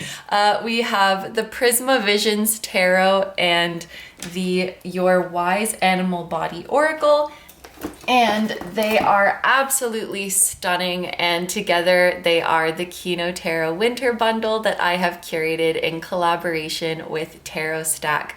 I think that many of you are already familiar with Tarot Stack, but just in case you haven't heard of them before, they are an online shop that features a beautiful wide selection of indie tarot and oracle decks. Their collection is continuously growing and becoming more diverse and featuring more creators. It's an awesome place to browse indie decks from all different creators and all different styles all in one place.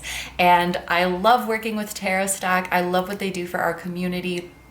Not only do they make these decks more accessible and easier to find, but they actively support indie creators. 50% of their profits go towards funding new indie deck projects. So they help these independent creators get their decks printed and published and marketed out there into the world so that those who are in need of their messages can find them. So thank you, Tarot Stack, for collaborating with me. I'm going to have this bundle linked down below in the description as well as in the pinned comment. I will also link the individual decks. So if there's one in particular that you feel you would resonate with, you can check out all of the cards in the deck on Tarot Stack's website. But if you do resonate and would like to get the bundle, you can get a 10% discount on the bundle using the code KINO. So let's get into your reading now. We are going to get into the Prisma Visions Tarot first.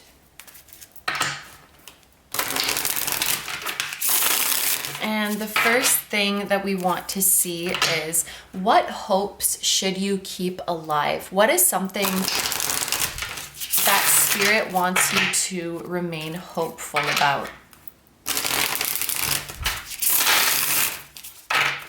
My beautiful group number 3. Spirit, what is something that group number 3 should remain hopeful about? What hopes should they keep alive?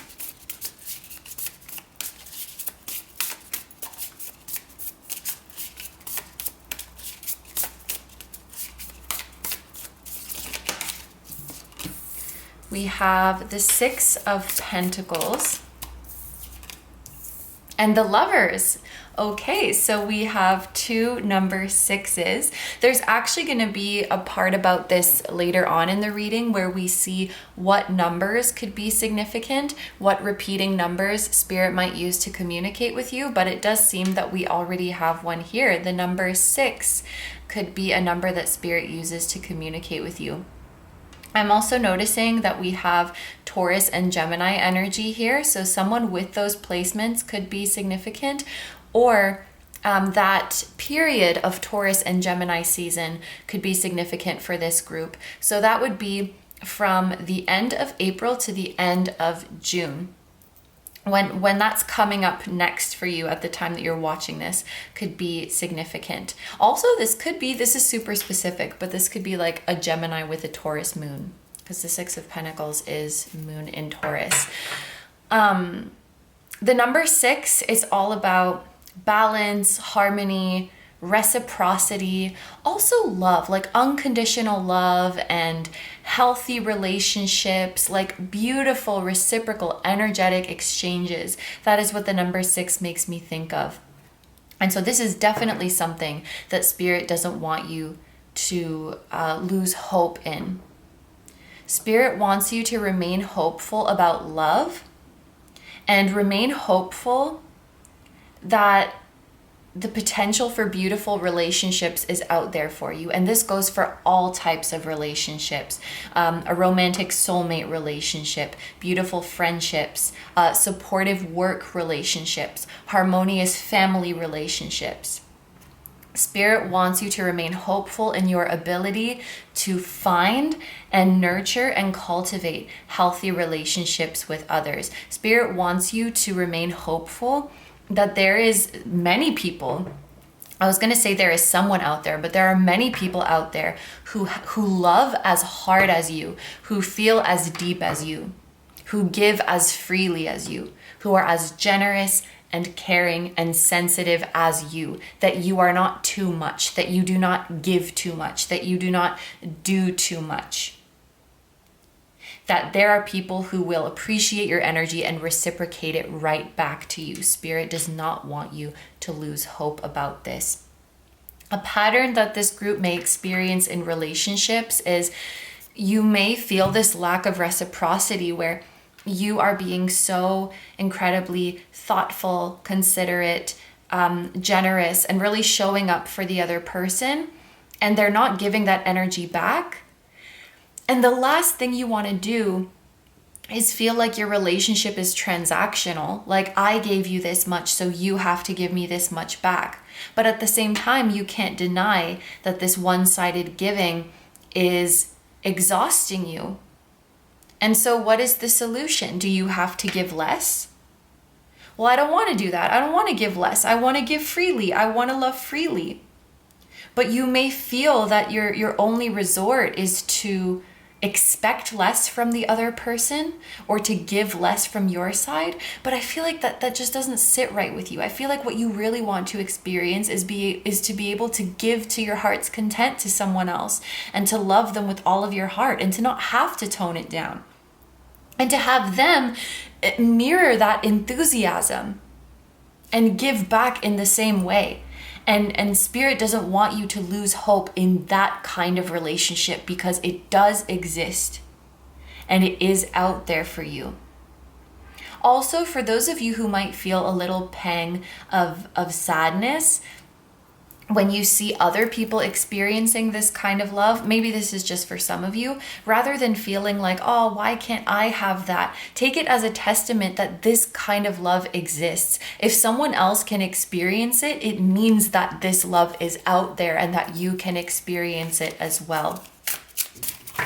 Also, some of you are requiring assistance with like a business idea, with a project, with a career goal of yours, and Spirit wants you to know that that assistance is out there, whether that be financial assistance, assistance in getting your work exposed, promoted, getting it seen by the right people. That help is out there for you.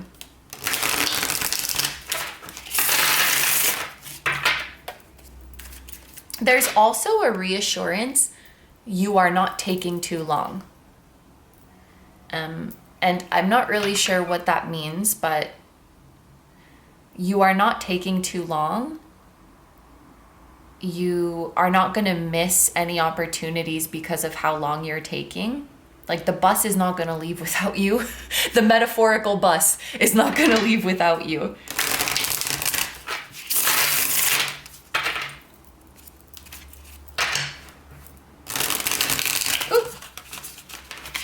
I want to take this card because it just kind of slid out on its own. We have the Knight of Chalices. Yeah, so this group, you're my sensitive souls, you're my feelers, you're my empaths, you're my softies.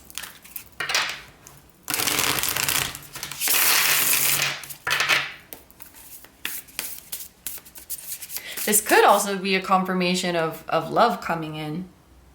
Because the Knight's all about movements, something coming towards you, something being offered to you.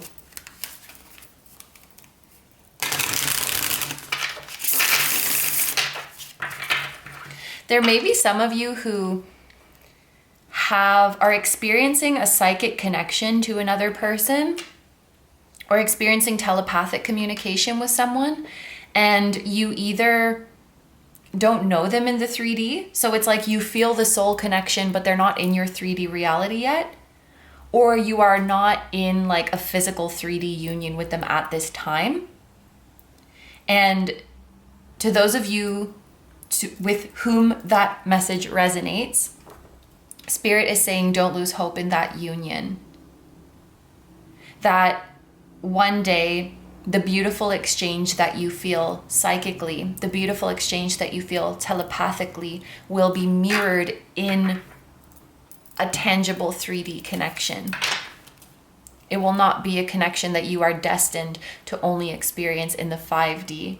It will be a connection that you are destined to experience with this physical vessel in this incarnation. Don't lose hope in that.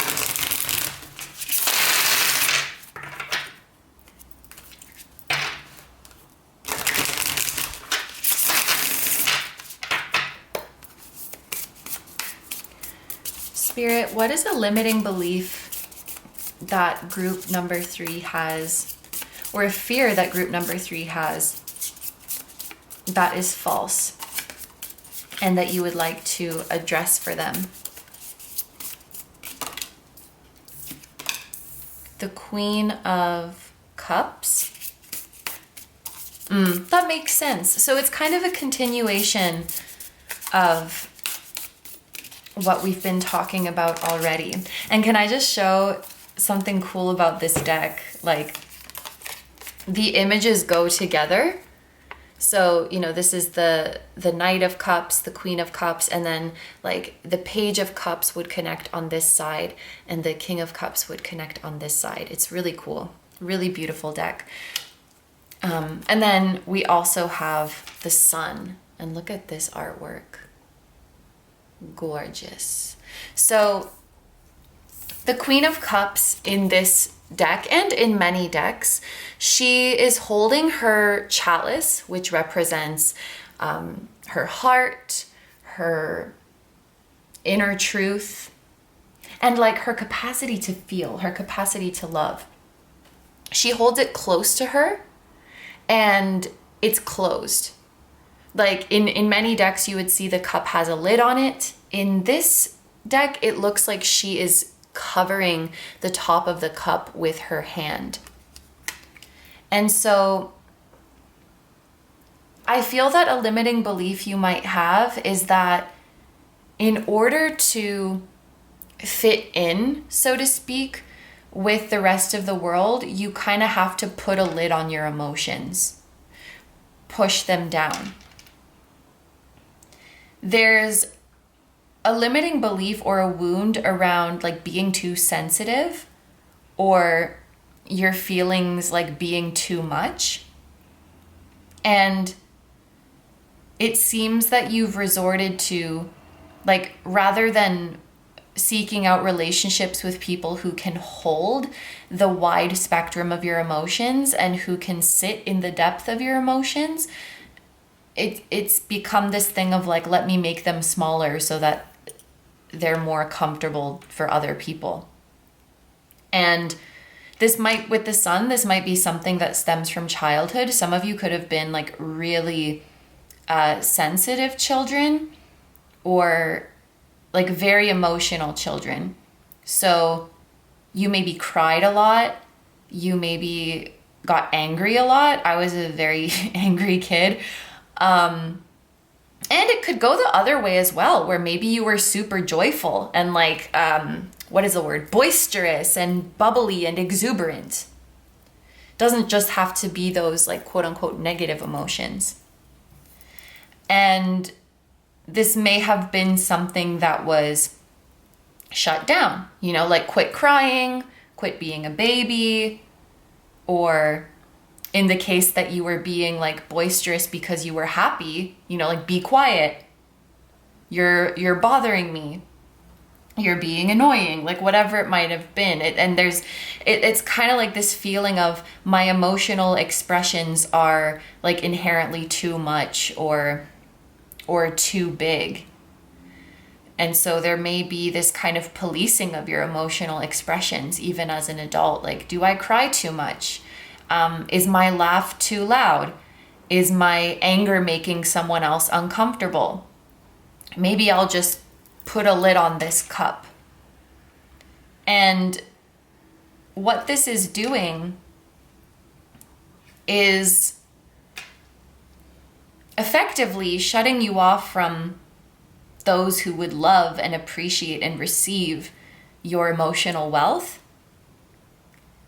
And I also think with the sun here, it is stifling your creativity. I feel like there's amazing creative gifts that this group can unlock once you unleash the whole spectrum of your emotions.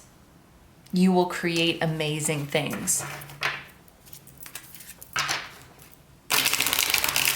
I guess the limiting belief that Spirit wants to challenge is that you are too much or you feel too much. And that as a result, you need to make yourself smaller. It's like the sun being self-conscious that it shines so bright.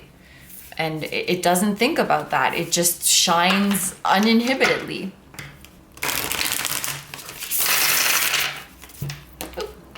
And we have another card that slid out the same way this Knight of Cups did, and it's the Ace of Cups, which is like overflowing with emotion. This is literally a card about emotion. It wants to come out. Your emotions want to come out.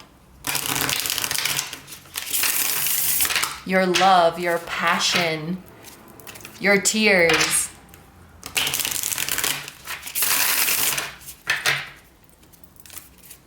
Okay, let's ask Spirit, in what ways do you communicate with group number 3? What signs or symbols or sensations should group number 3 look out for as a sign that you are communicating with them? We have Justice.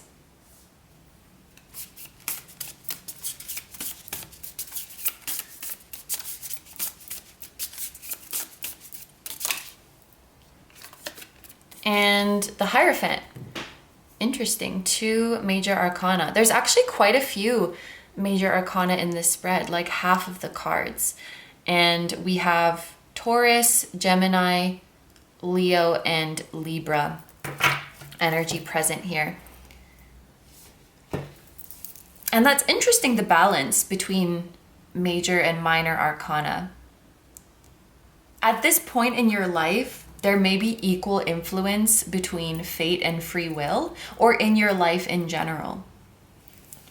Justice with the sword, and with this being an air sign, I do think that one way spirit communicates to you is definitely through claircognizance. So things that, like thoughts that you have, thoughts that come up out of nowhere, thoughts that are very intense, that are bringing you a message, epiphanies, like epiphanies that just pop up out of nowhere.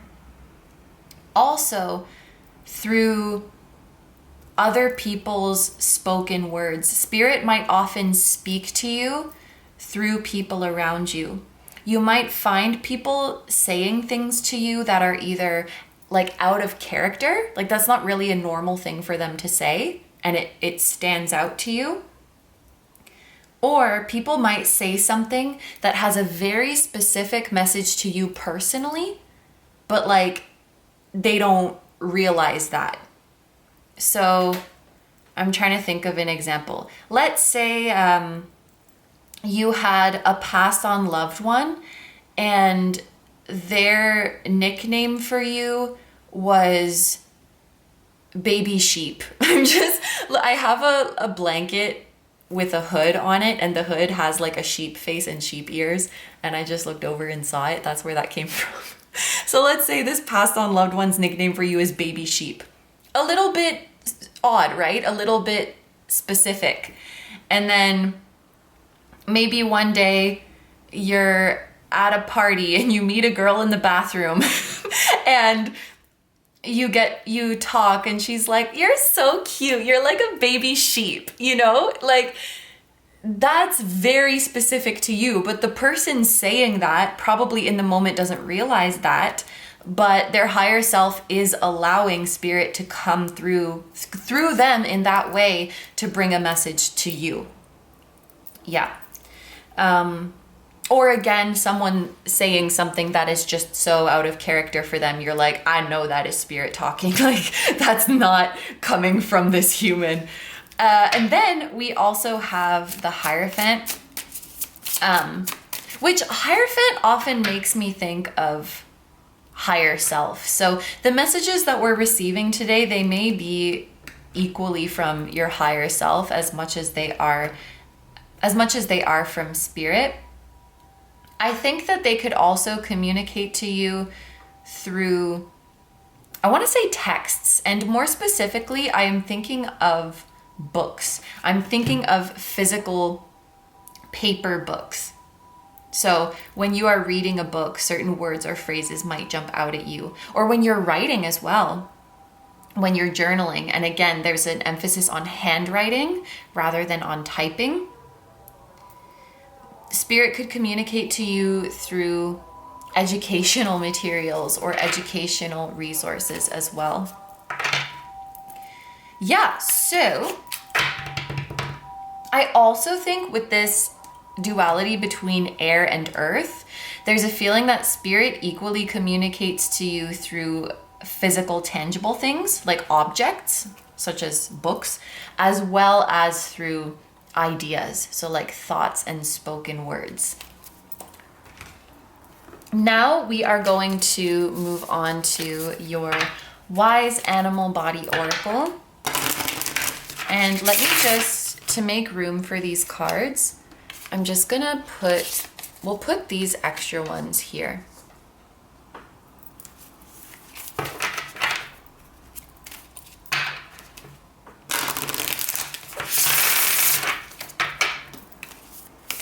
Spirit, what other words of encouragement or advice do you have for group number 3? We have, group number 1, I want to say, got this one as well. Attend, awaken. This card is related to the third eye.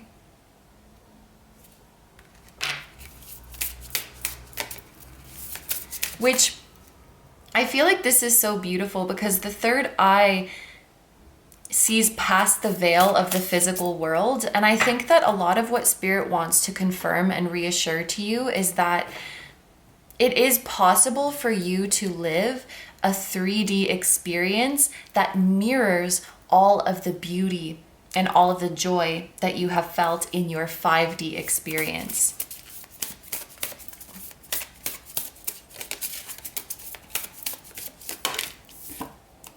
We have void. You could also be able to connect to Spirit really well in places that are dark and quiet. You can definitely communicate with Spirit through external stimuli, like through reading, through talking to people, like we've spoken about. But being in the dark and being in a quiet place perhaps helps you to open up your third eye, like with no distractions.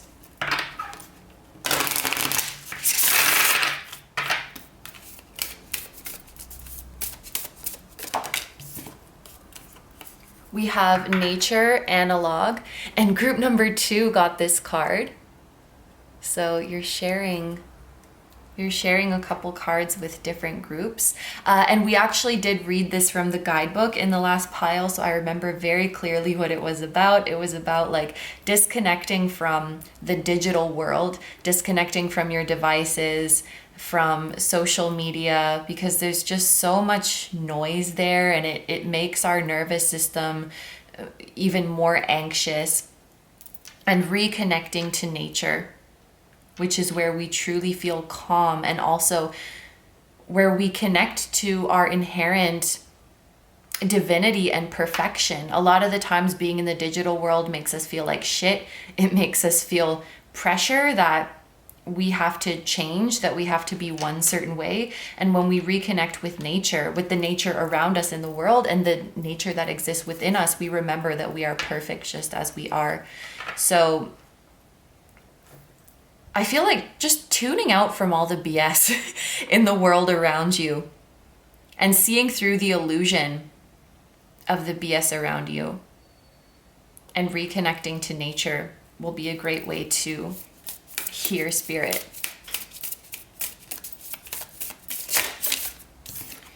And we also have rest.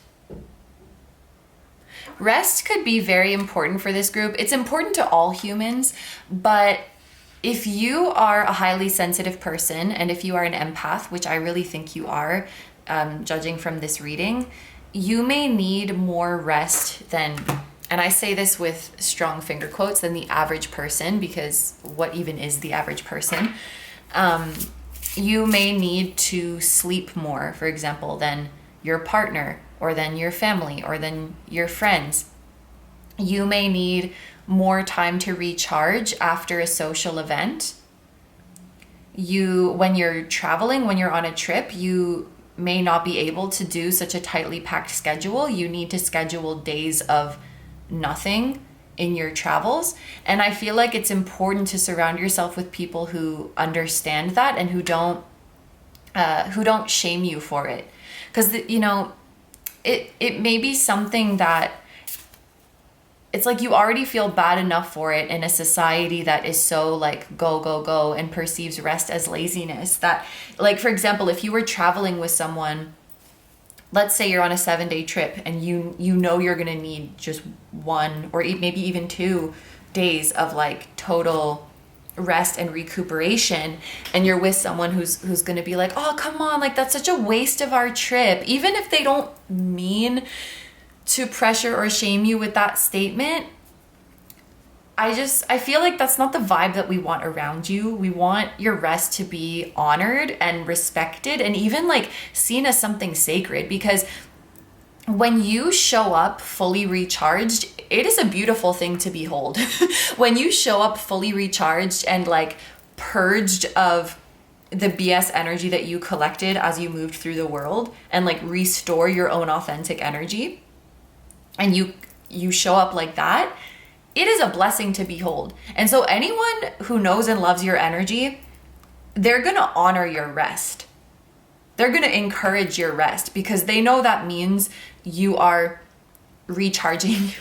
I want to say you're recharging your bad bitch energy. They know you're restocking on your awesome, authentic energy when you are resting.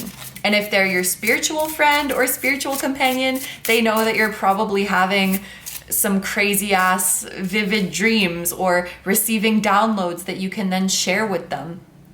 I just feel it's like anyone who knows and loves you is going to honor the heck out of your rest. And anyone who doesn't honor it has like a selfish agenda of wanting to go at their own pace or wanting you to adapt to their pace and wanting you to do what they want to do and be how they want you to be.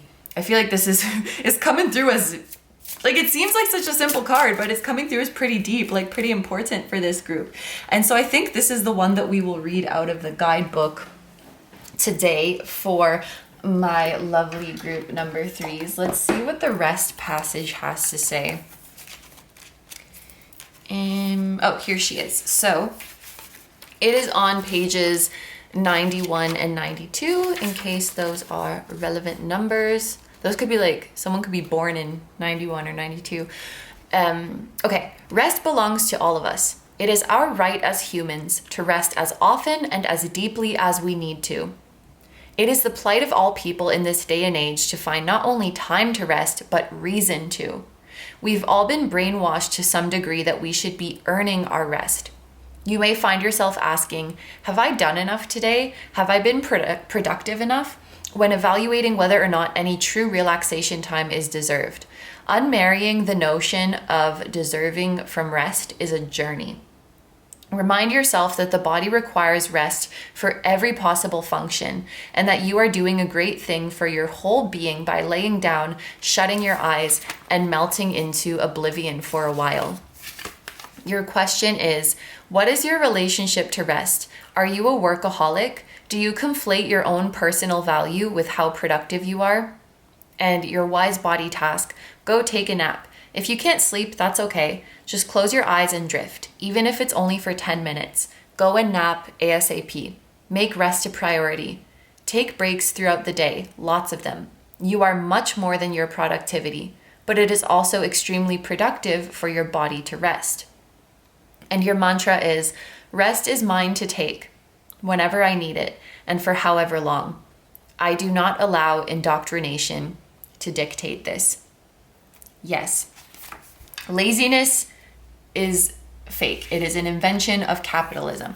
And also, sleep is so important for your brain health and for your mental health. As someone who is prone to anxiety, the difference is wild. Like if I'm sleep deprived versus if I'm well rested, it is such a big difference. And I was also gonna say, oh man, I can't forget his name, but there's this guy he's like trying to live forever, and so he takes like 1 million supplements and he does like blood transplants or whatever you call it, like kind of extreme things. He's kind of on an extreme mission to like not die and not age. And you know, recognizing that is a pretty unrealistic lifestyle for everyone to do. I remember like he was getting interviewed and they were asking him like, you know, given that not everybody's going to be able to or want to live a lifestyle like you, what is something that you would recommend to like average people? And he said sleep. He said get more sleep. So immortal man says sleep is important for not aging and not dying. Like it is so important to our health, and yet it's like a demonized thing in our society. And I don't know, is that intentional? Is that a little conspiracy? I'm not sure, but it's just sad. And it's like sleep makes you a lot more, like I can't do shit when I'm not rested. It makes me anxious. It makes me crave junk food. It makes me like not able to concentrate and like more difficult to regulate my emotions. It affects so many things. And it's just so like sad and messed up that we would feel guilty about giving our body something that is so important to it. And our body's actually doing a lot while we're sleeping.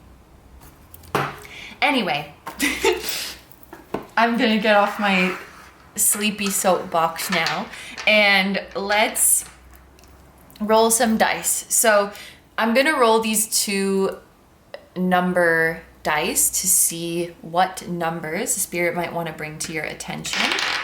So we have the number 1, and a car just honked outside, and the number 2. So we have the numbers 1, 2, and then we also had a 6 that was coming through before. So these could be numbers that you see repeating as a sign that spirit is communicating with you, 1, 2, or 6, or all of them, I don't know. And next we are gonna roll a zodiac die and see what time period does spirit want to bring to your attention. And we have Leo, which there was Leo energy here as well. Leo season is late July to late August.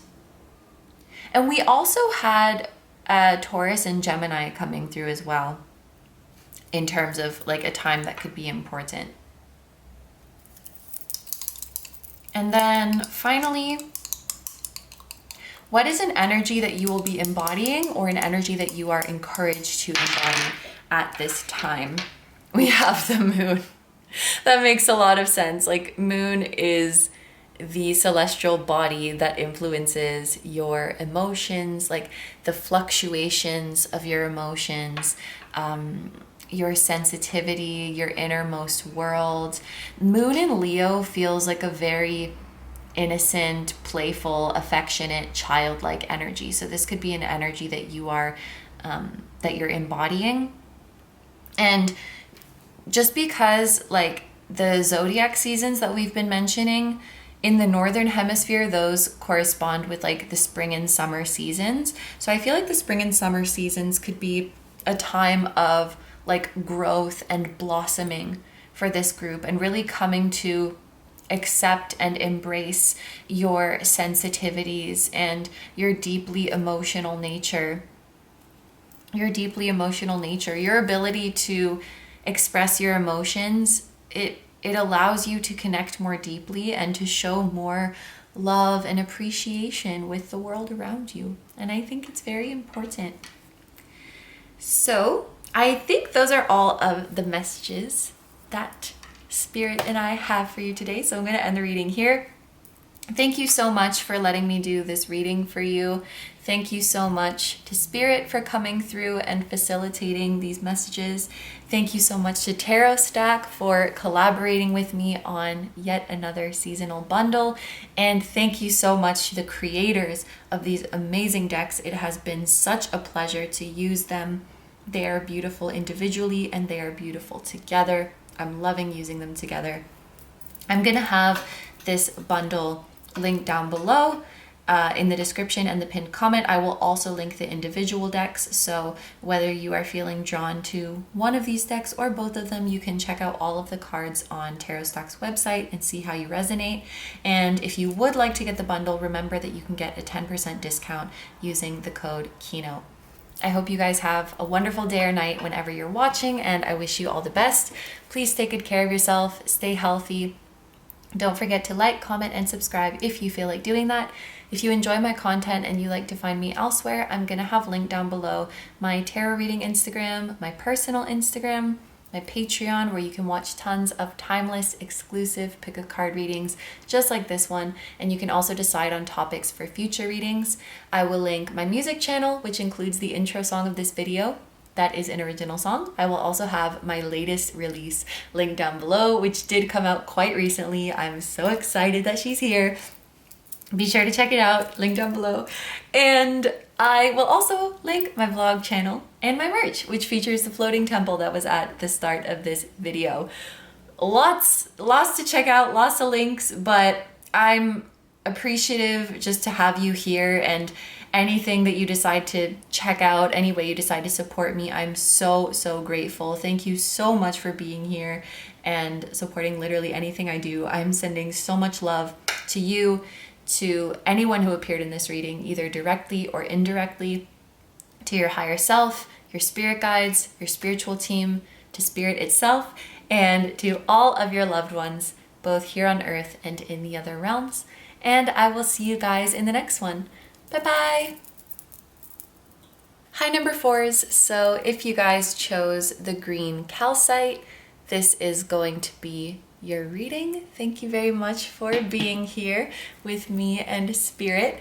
So the reading today is gonna look a little something like this. Like I mentioned in the intro, the messages might differ slightly from what is written here because ultimately spirit is gonna bring you whatever messages you need right now. So these are just kind of rough guidelines for what's going to be covered today. But basically, we're going to start by pulling some tarot cards to see what hopes should you keep alive? What is something that spirit would like you to remain hopeful about and to keep believing in?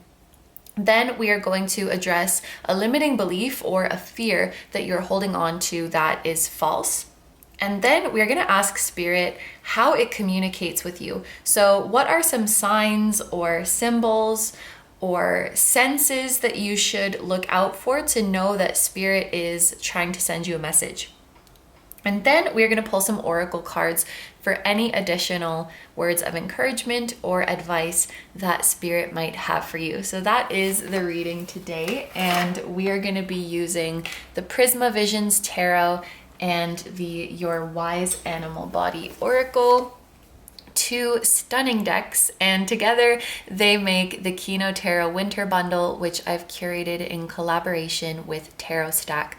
I think that many of you guys are familiar with Tarot Stack already, but just in case you haven't heard of them yet, they are an online shop that features a huge selection of indie tarot and oracle decks. Their collection is absolutely beautiful. It is always growing and becoming more diverse. So you can browse decks from different creators, of different styles, all in one place. And Tarot Stack is an active supporter of our community, with 50% of their profits going towards funding new indie deck projects. So not only do they create a place for these independent deck creators to be discovered, but they also help them print, publish, and market their decks and get them out there into the world so that those of us who need their messages can access them. So I'm super grateful to Tarot Stack for what they do and also for collaborating with me once again on a seasonal bundle. I'm going to have this bundle linked down below, as well as each individual deck. So if there is one in particular that you feel like you might resonate with, or if you resonate with both of them, you can check out all of the cards in the deck on Tarot Stack's website. And if you would like to get the bundle, you can get a 10% discount with the code KINO. So without further ado, let's get started on your reading. We are going to get into the Prisma Visions Tarot first. We are going to ask Spirit to come through for my lovely group number 4s. And we are going to ask, what hopes should group number 4 keep alive?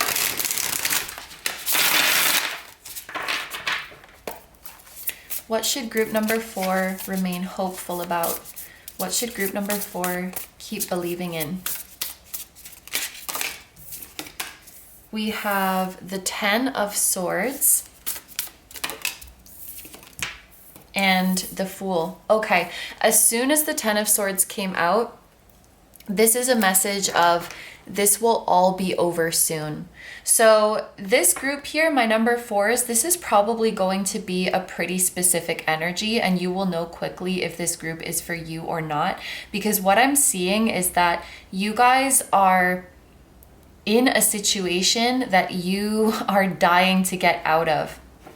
I'm looking at this person with the swords in them, and very often we would see this person lying down with all of the swords in their back, but the way it's like this person is cornered by the swords.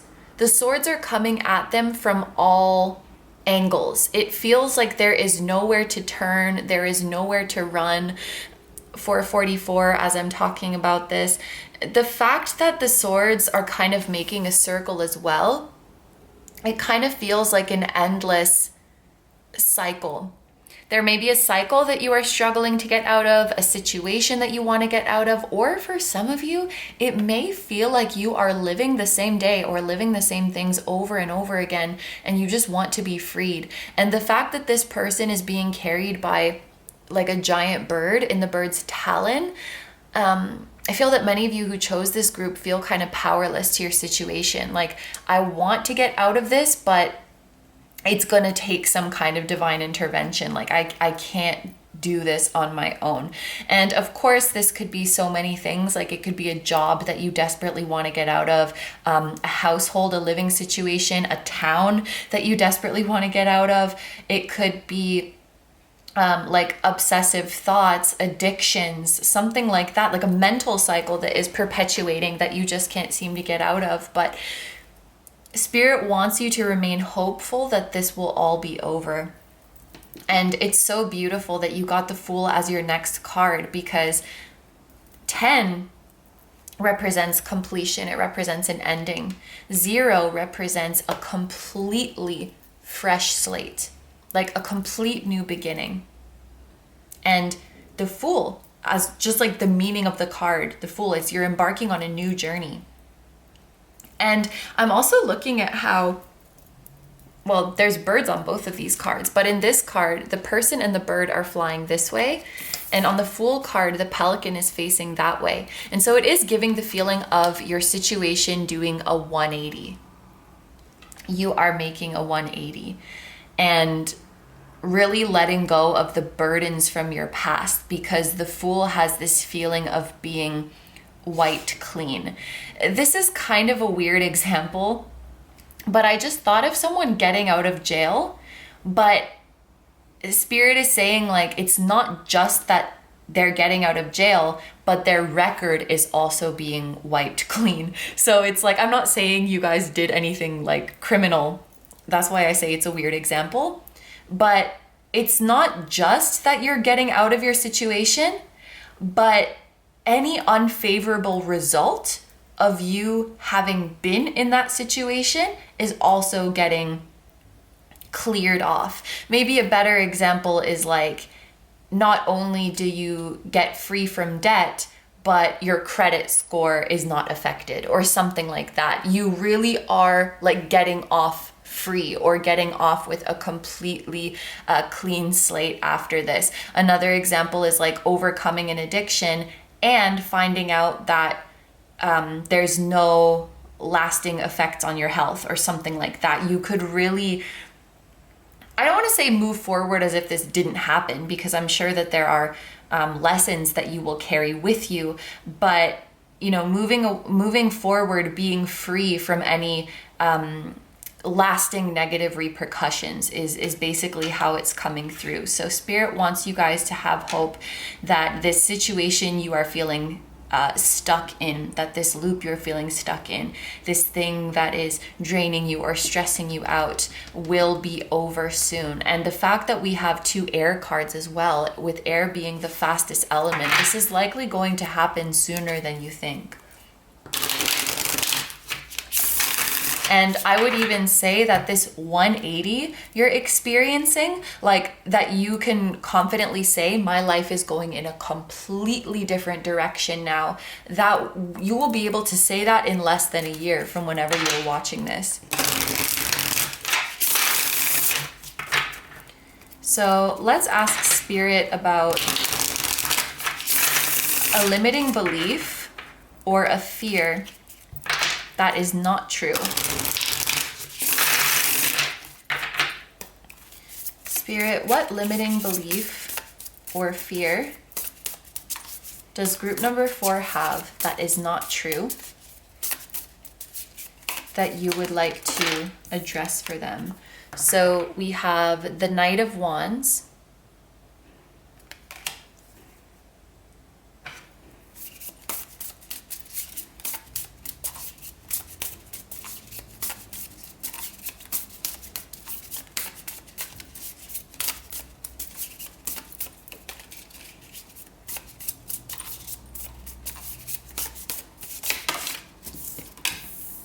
and we have the Six of Wands.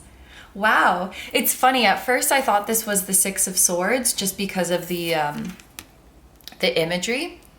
This person sailing away in a boat, it is imagery that we would often see in a Six of Swords. And I can definitely see how the energy of the Six of Swords would apply to your situation, because it is about moving on, moving forward, moving away from the turmoil. And I just love that in this image, the boat is moving towards the sun, which I think is rising. The sun is rising on the horizon.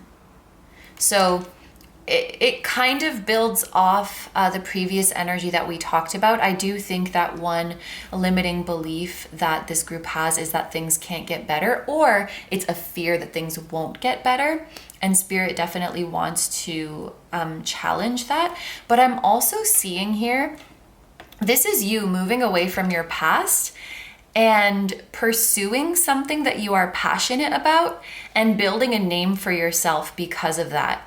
Some of you who chose this group, you are destined for fame, or you are destined to gain recognition on a pretty large scale. Like it could be that you are very well known in your field, or that there's a lot of people who admire what you do and are proud of what you do. But not only are you meant to accomplish great things, but there is a sense that these accomplishments are being recognized and celebrated at a significantly large scale. And we have the element of fire here, which I think is you rediscovering your spark, rediscovering like your energy, your enthusiasm, your passion for life, and the things that you are passionate about. Some of you may have a belief that you have like kind of lost your spark, or lost your mojo, or lost your touch or your talent, and that is not true. Some of you may also have a limiting belief that you are lazy or unmotivated, or that you're not hardworking enough. And that is, Spirit is saying, not only is that untrue, but that is very unfair. And I actually feel quite sad when I'm channeling this message. And so I'll give an example. Let's say that you were writing a book, and like writing is your passion. You were writing a book and you were really excited about it when you got hit with a really heavy period of depression. And so in this example, there's a fear of like, what if I've lost my spark for writing? Or what if I've lost my ability to write because I couldn't do it while I was depressed and it's been so long? Like, what if I can't do it anymore? Like, what if the magic is gone? What if I can't get back into it? And then at the same time, it's like this person is battling feelings of guilt. Like, I have been away from writing for so long. Like, and it's unfair. Like, how can you expect to be motivated and to be productive and to be hardworking when you have this like 8,000 ton weight on you that is depression? Like, it's not. And of course, this energy can apply to whatever situation you were in. But I think what Spirit is trying to illustrate is that whatever you've been going through, like the mental and emotional exhaustion is real. And so for you or for anyone else to like expect you to be all motivated and enthusiastic and putting out a bunch of work and feeling super inspired and creative, like it's not fair. And like, it's not fair to see lack of inspiration as like an emotional failing or as denying your inherent identity as a creator. So your creativity never leaves you. Your passion never leaves you. And it's always there for you to reconnect to. It may feel a little awkward at first, but the magic is still there. Your magic is still there. So this is you. You're the Knight of Wands. The Knight of Wands excitedly goes after something they want, pursues their passion. And the Six of Wands proves that you're victorious in this endeavor and that you're achieving a significant accomplishment. There's an example coming through of someone who is like training for a marathon, and then maybe they got injured or something happened and they couldn't train for a long time, to the point that they kind of just let go of that goal. Like maybe it was silly to think I was going to run a marathon, and they're making a complete 180, going from I'm never going to be able to do this again, like I've lost all my progress, I've lost my spark, to eventually being able to run that marathon, and like everyone they know, and even, you know, onlooking strangers being so proud of them. It's like a huge 180 success story, and that fire is still there. It may need some rekindling, but that pilot light, I think it's called, that flame never went out. It is always there. All right, and now we are going to ask Spirit how it communicates with you. So what signs or symbols, or even what sensations should you look out for to know that Spirit is communicating with you?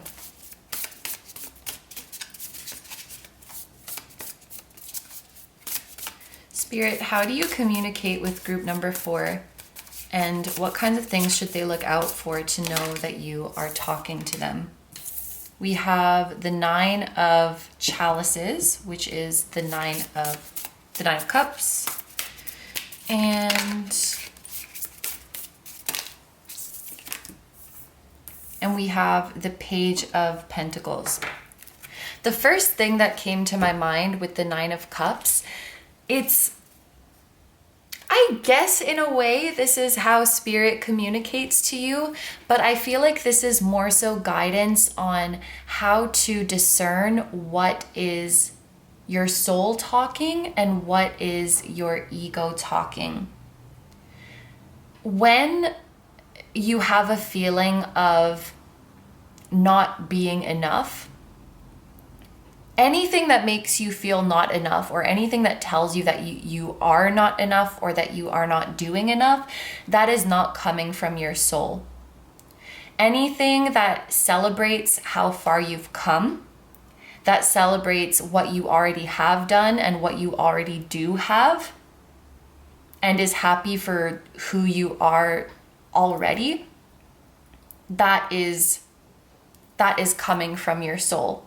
So I think when it comes to making changes in your life, and when it comes to embarking on new journeys, it's important to pay attention to the voice that is suggesting you make this change, and just pay attention to like their wording. I'm talking about the inner voice, but like what kind of wording is this inner voice using? What is their tone? Are they coming from a place of you need to do this because you're not enough as you are?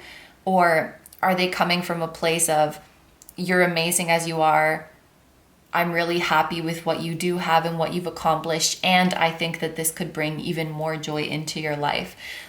How is this voice speaking to you, and how do you feel when it speaks to you, and how do you feel when you listen to what it's asking you to do? And if you feel lesser, if you feel shitty, like that is not your soul and that is not your intuition. And it may, as I'm saying this, it sounds so obvious, right? But I think it's really important to remember, because I think that so often we do take heed and give a lot of importance to the inner voice that makes us feel like shit. And I think knowing if a path is really right for you could actually come down to this distinction. Like, is my urge to move forward on this path really coming from my soul? And spirit may talk to you through your emotions. I think when you are feeling content, when you're feeling happy, when you're feeling gratitude, when you're feeling secure, you are channeling spirit's unconditionally loving energy. Those are emotions that bring you closer to spirit. Especially if you find these emotions are visiting you out of nowhere or for no specific reason. That could be spirit or a member of your spiritual team just coming by to give you an energetic hug, to send you some love and positive energy. I feel like this group, you do possess the gift of clairsentience, which is an amazing gift to have. And it can also be kind of difficult, like picking up on emotions around you. I guess I should say it depends who you're around or whose energy is attached to you, because picking up on others' emotions psychically can be a beautiful thing if the emotions are positive.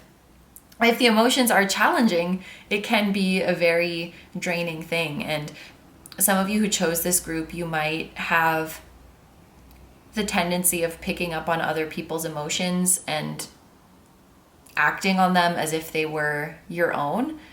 And in fact, if you have like a negative or unkind voice in your head, that might not actually be you. This group might benefit from like doing an energetic clearing, like clearing your energetic field of anything that is not you or that is not loving, unconditionally loving and beneficial to you. Or you may even want to be even more discerning and say, like, any being who is not in my spiritual team, please do not be around my field right now. Like I'm trying to protect my energy. Yeah, Spirit's bringing up the importance of discerning like your inner voices, discerning your emotions. Like, is this coming from me or somewhere else? Is this coming from my soul or coming from my ego? And when you are channeling from your higher self or from spirit or from a loving member of your spiritual team, it will feel like security. You will feel secure. You will not be making decisions because I'm in a place of insecurity and I need to take this action to fix it. You will move forward from security and contentment. And then when it comes to the Page of Pentacles, Spirit, you see how this person is like holding up a coin? One way Spirit might communicate to you is through money. So, for example, if you go shopping and then the receipt is like $44.44 or something like that, Spirit could communicate to you through like angel numbers in amounts of money, for example. Or if you find a coin on the ground, that could be a sign from Spirit. But also what I was going to say is just that the Suit of Pentacles does represent like physical, tangible things. So it could also be that Spirit communicates to you through objects, especially for some reason, like certain objects that you might find on the ground. So maybe you see like buttons on the ground or something, or feathers on the ground, or there may be certain things that you randomly find in your pockets or you find lying around your house and like you don't remember where it came from. Objects that carry significance. That could be another way that Spirit talks to you. And I also think that your career ambitions are divinely guided. And I feel like for a lot of you, there's this feeling of returning to career ambitions from your past that were maybe interrupted because of whatever this heavy energy was.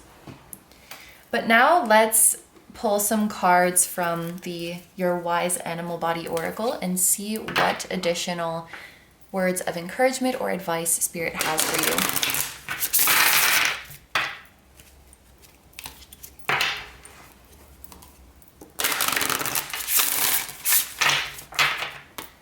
Spirit, what additional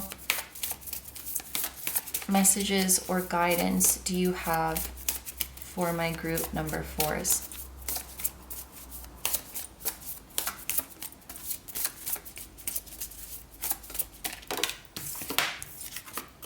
We have tighten and loosen. I think we will read this one from the guidebook, but there is a similar message in a different group. You can pay attention to sensations in your physical body also when it comes to making decisions. Or like we spoke about, when certain inner voices are talking to you, like the voice of your ego versus the voice of your soul, there may be one that makes you tighten in certain areas of your body or that feels constricting. And there might be one that makes you loosen, as in expand and relax, and that makes you feel more open. I'm not sure, like I said, we will read the guidebook, but this may also be referring to like a relaxation technique. If there's if there's tension in certain parts of your body, at first you tense it even more and bring your awareness to that area, and then you loosen it.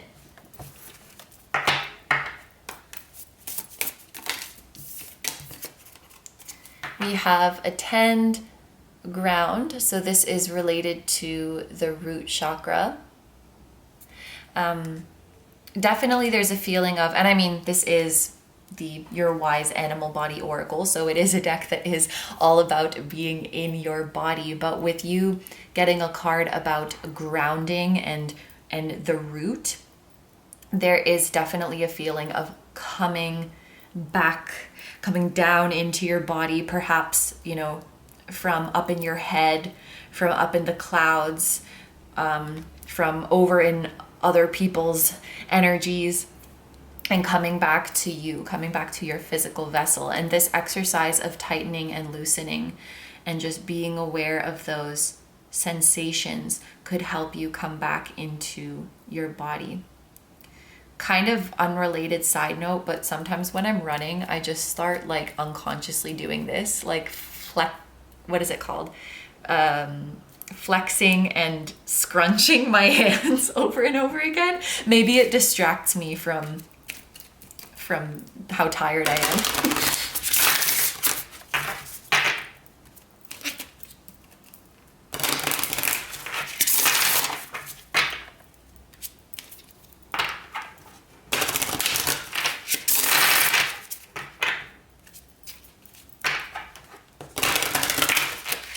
I also feel called to say that this may just be a message for a few of you, but wearing tight-fitting clothes could be not very good for you. It could be like disrupting digestion or disrupting like airflow and oxygen flow to certain parts of your body.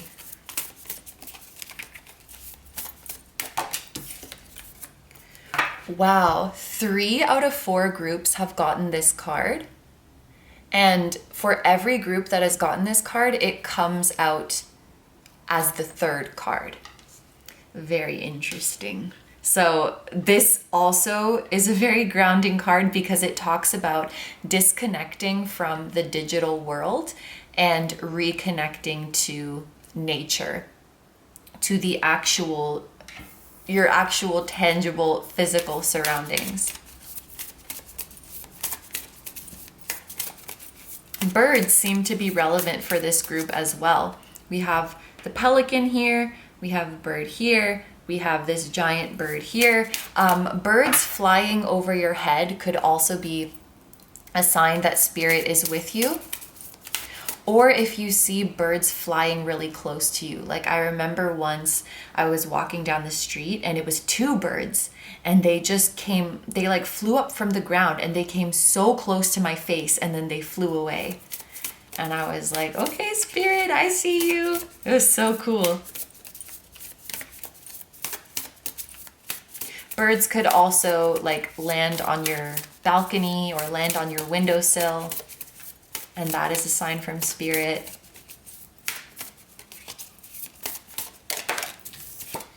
And we have attend with gut. This is another repetition from another group. And I find it so interesting that repeating cards are coming out so much. I guess this collective may be going through very similar things, but this is the sacral chakra. So the attention is really being brought to your lower chakras. This group, you may have higher chakras that are quite active, like your third eye and crown chakras could be quite active, but your lower energies could be struggling a little bit. I would recommend to this group, if you can, if you want to, if you enjoy them, to eat root vegetables or things that grow underground. I don't know if there's anything other than root vegetables that comes from the ground. I guess, I don't know, like onions or something? Don't quote me on that. This is embarrassing. But root vegetables, especially those that are reddish or orange in color, and like red and orange foods in general, like pumpkins, sweet potatoes, you know those carrots that are like red and purple and orange? Anything like that. Turmeric, which is kind of more yellow than orange, but anyway, I think you guys get the picture.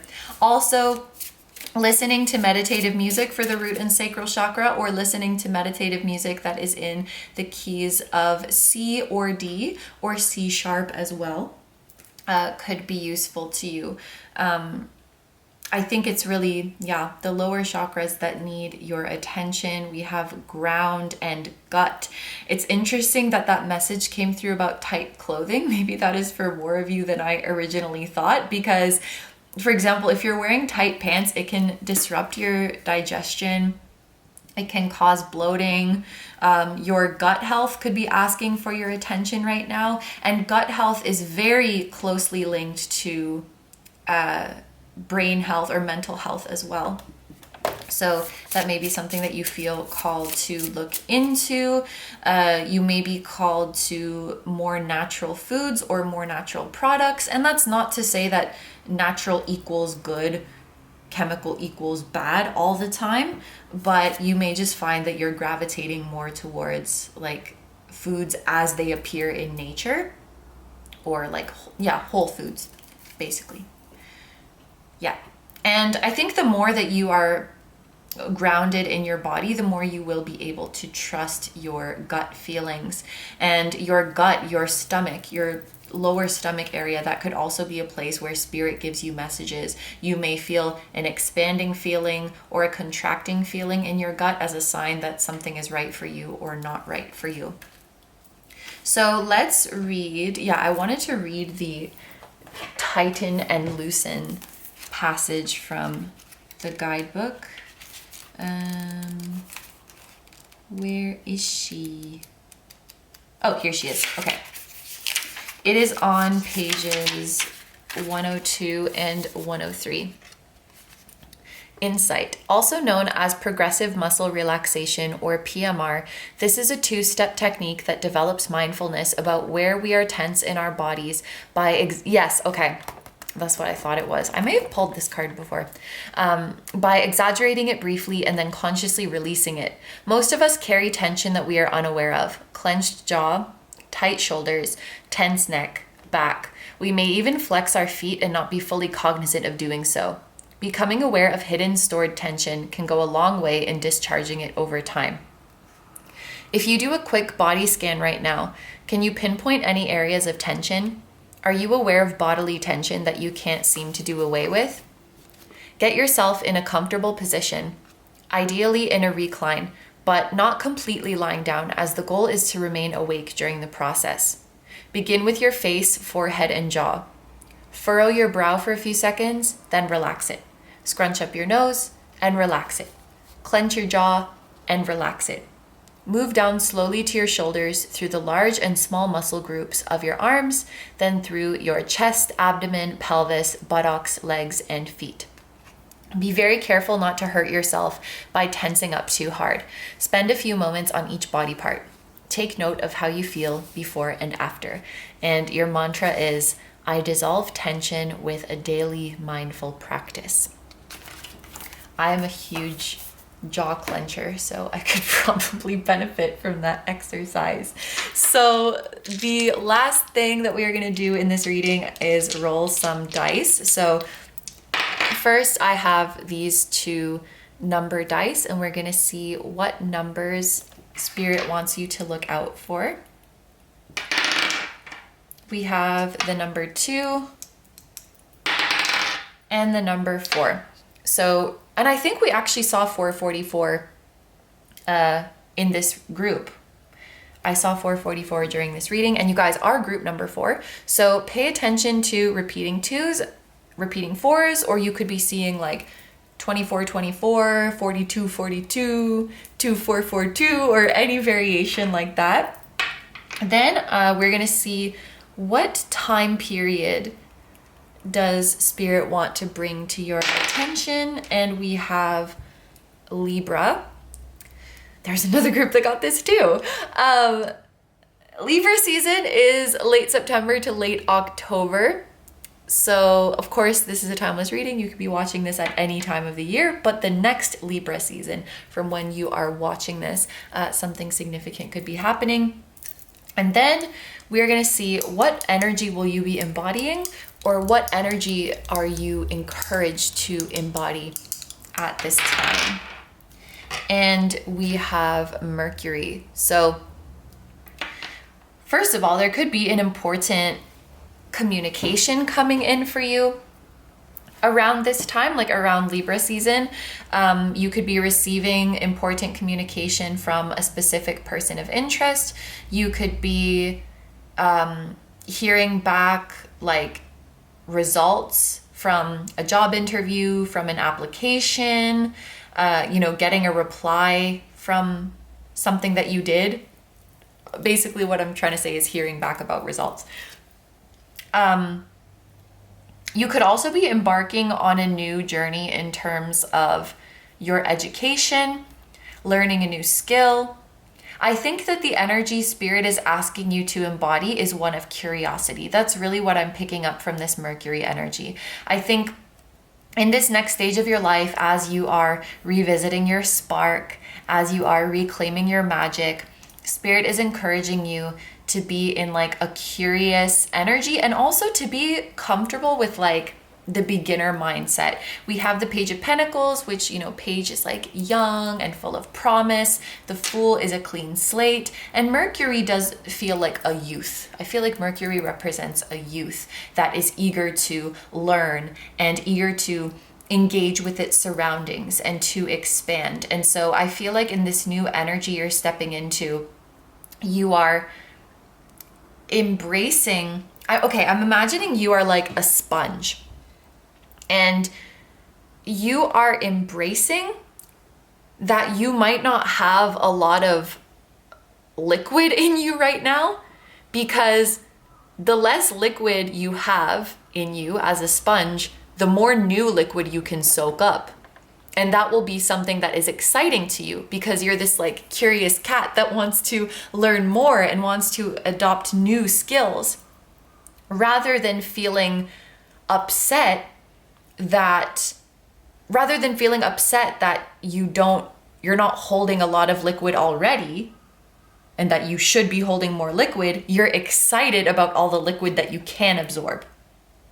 And that kind of goes back to this 9 of Cups. Like when your ego or when your insecurities talk to you, it might feel like shaming that you haven't accomplished more yet, or that you haven't learned more yet. Whereas your soul is like this childlike, excited energy that's like, I can't wait to get out there and learn new things. It is such an honor to be on this earth. It is such an honor to be able to learn and experiment and to try new things and to have fun. Your soul will see the experience as a gift, an enriching gift, and your ego might see it as something that proves or disproves how smart you are, or how capable you are, or how accomplished you are, which is so boring. Like no offense to our egos, but to see everything as something that proves whether or not you're good enough is so boring. But I mean, that's the ego's job, right? To preserve our identity and pride and stuff like that. But your soul is like, oh my God, this is so fun. Like I'm so excited to engage in these new activities, to be the sponge and to soak up all this liquid, AKA knowledge and experiences and lessons. And so that's the energy that I think Spirit is encouraging you to be in. You are definitely, I feel like you are like studying or learning a new skill or mastering a skill in this next chapter of your life. And I'm hearing this energy is going to make you very attractive. People are going to love being around you because you inspire them to take themselves less seriously and to be more open-minded and to be more open to learning and to be more curious and to stay questioning things.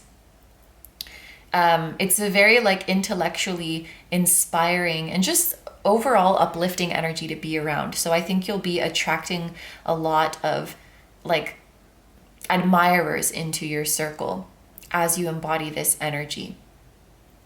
Okay, so I think that those are all the messages for my group number 4s. So we are going to end the reading here. Thank you so much for letting me do this reading for you. Thank you so much to Spirit for coming through today and facilitating these messages. Thank you so much. Oh my God, I just saw 4040. It's like, that's your number 4, and 0 is like your clean slate, your infinite possibility. I love it. Thank you so much to Tarot Stack for collaborating with me once again on a seasonal bundle.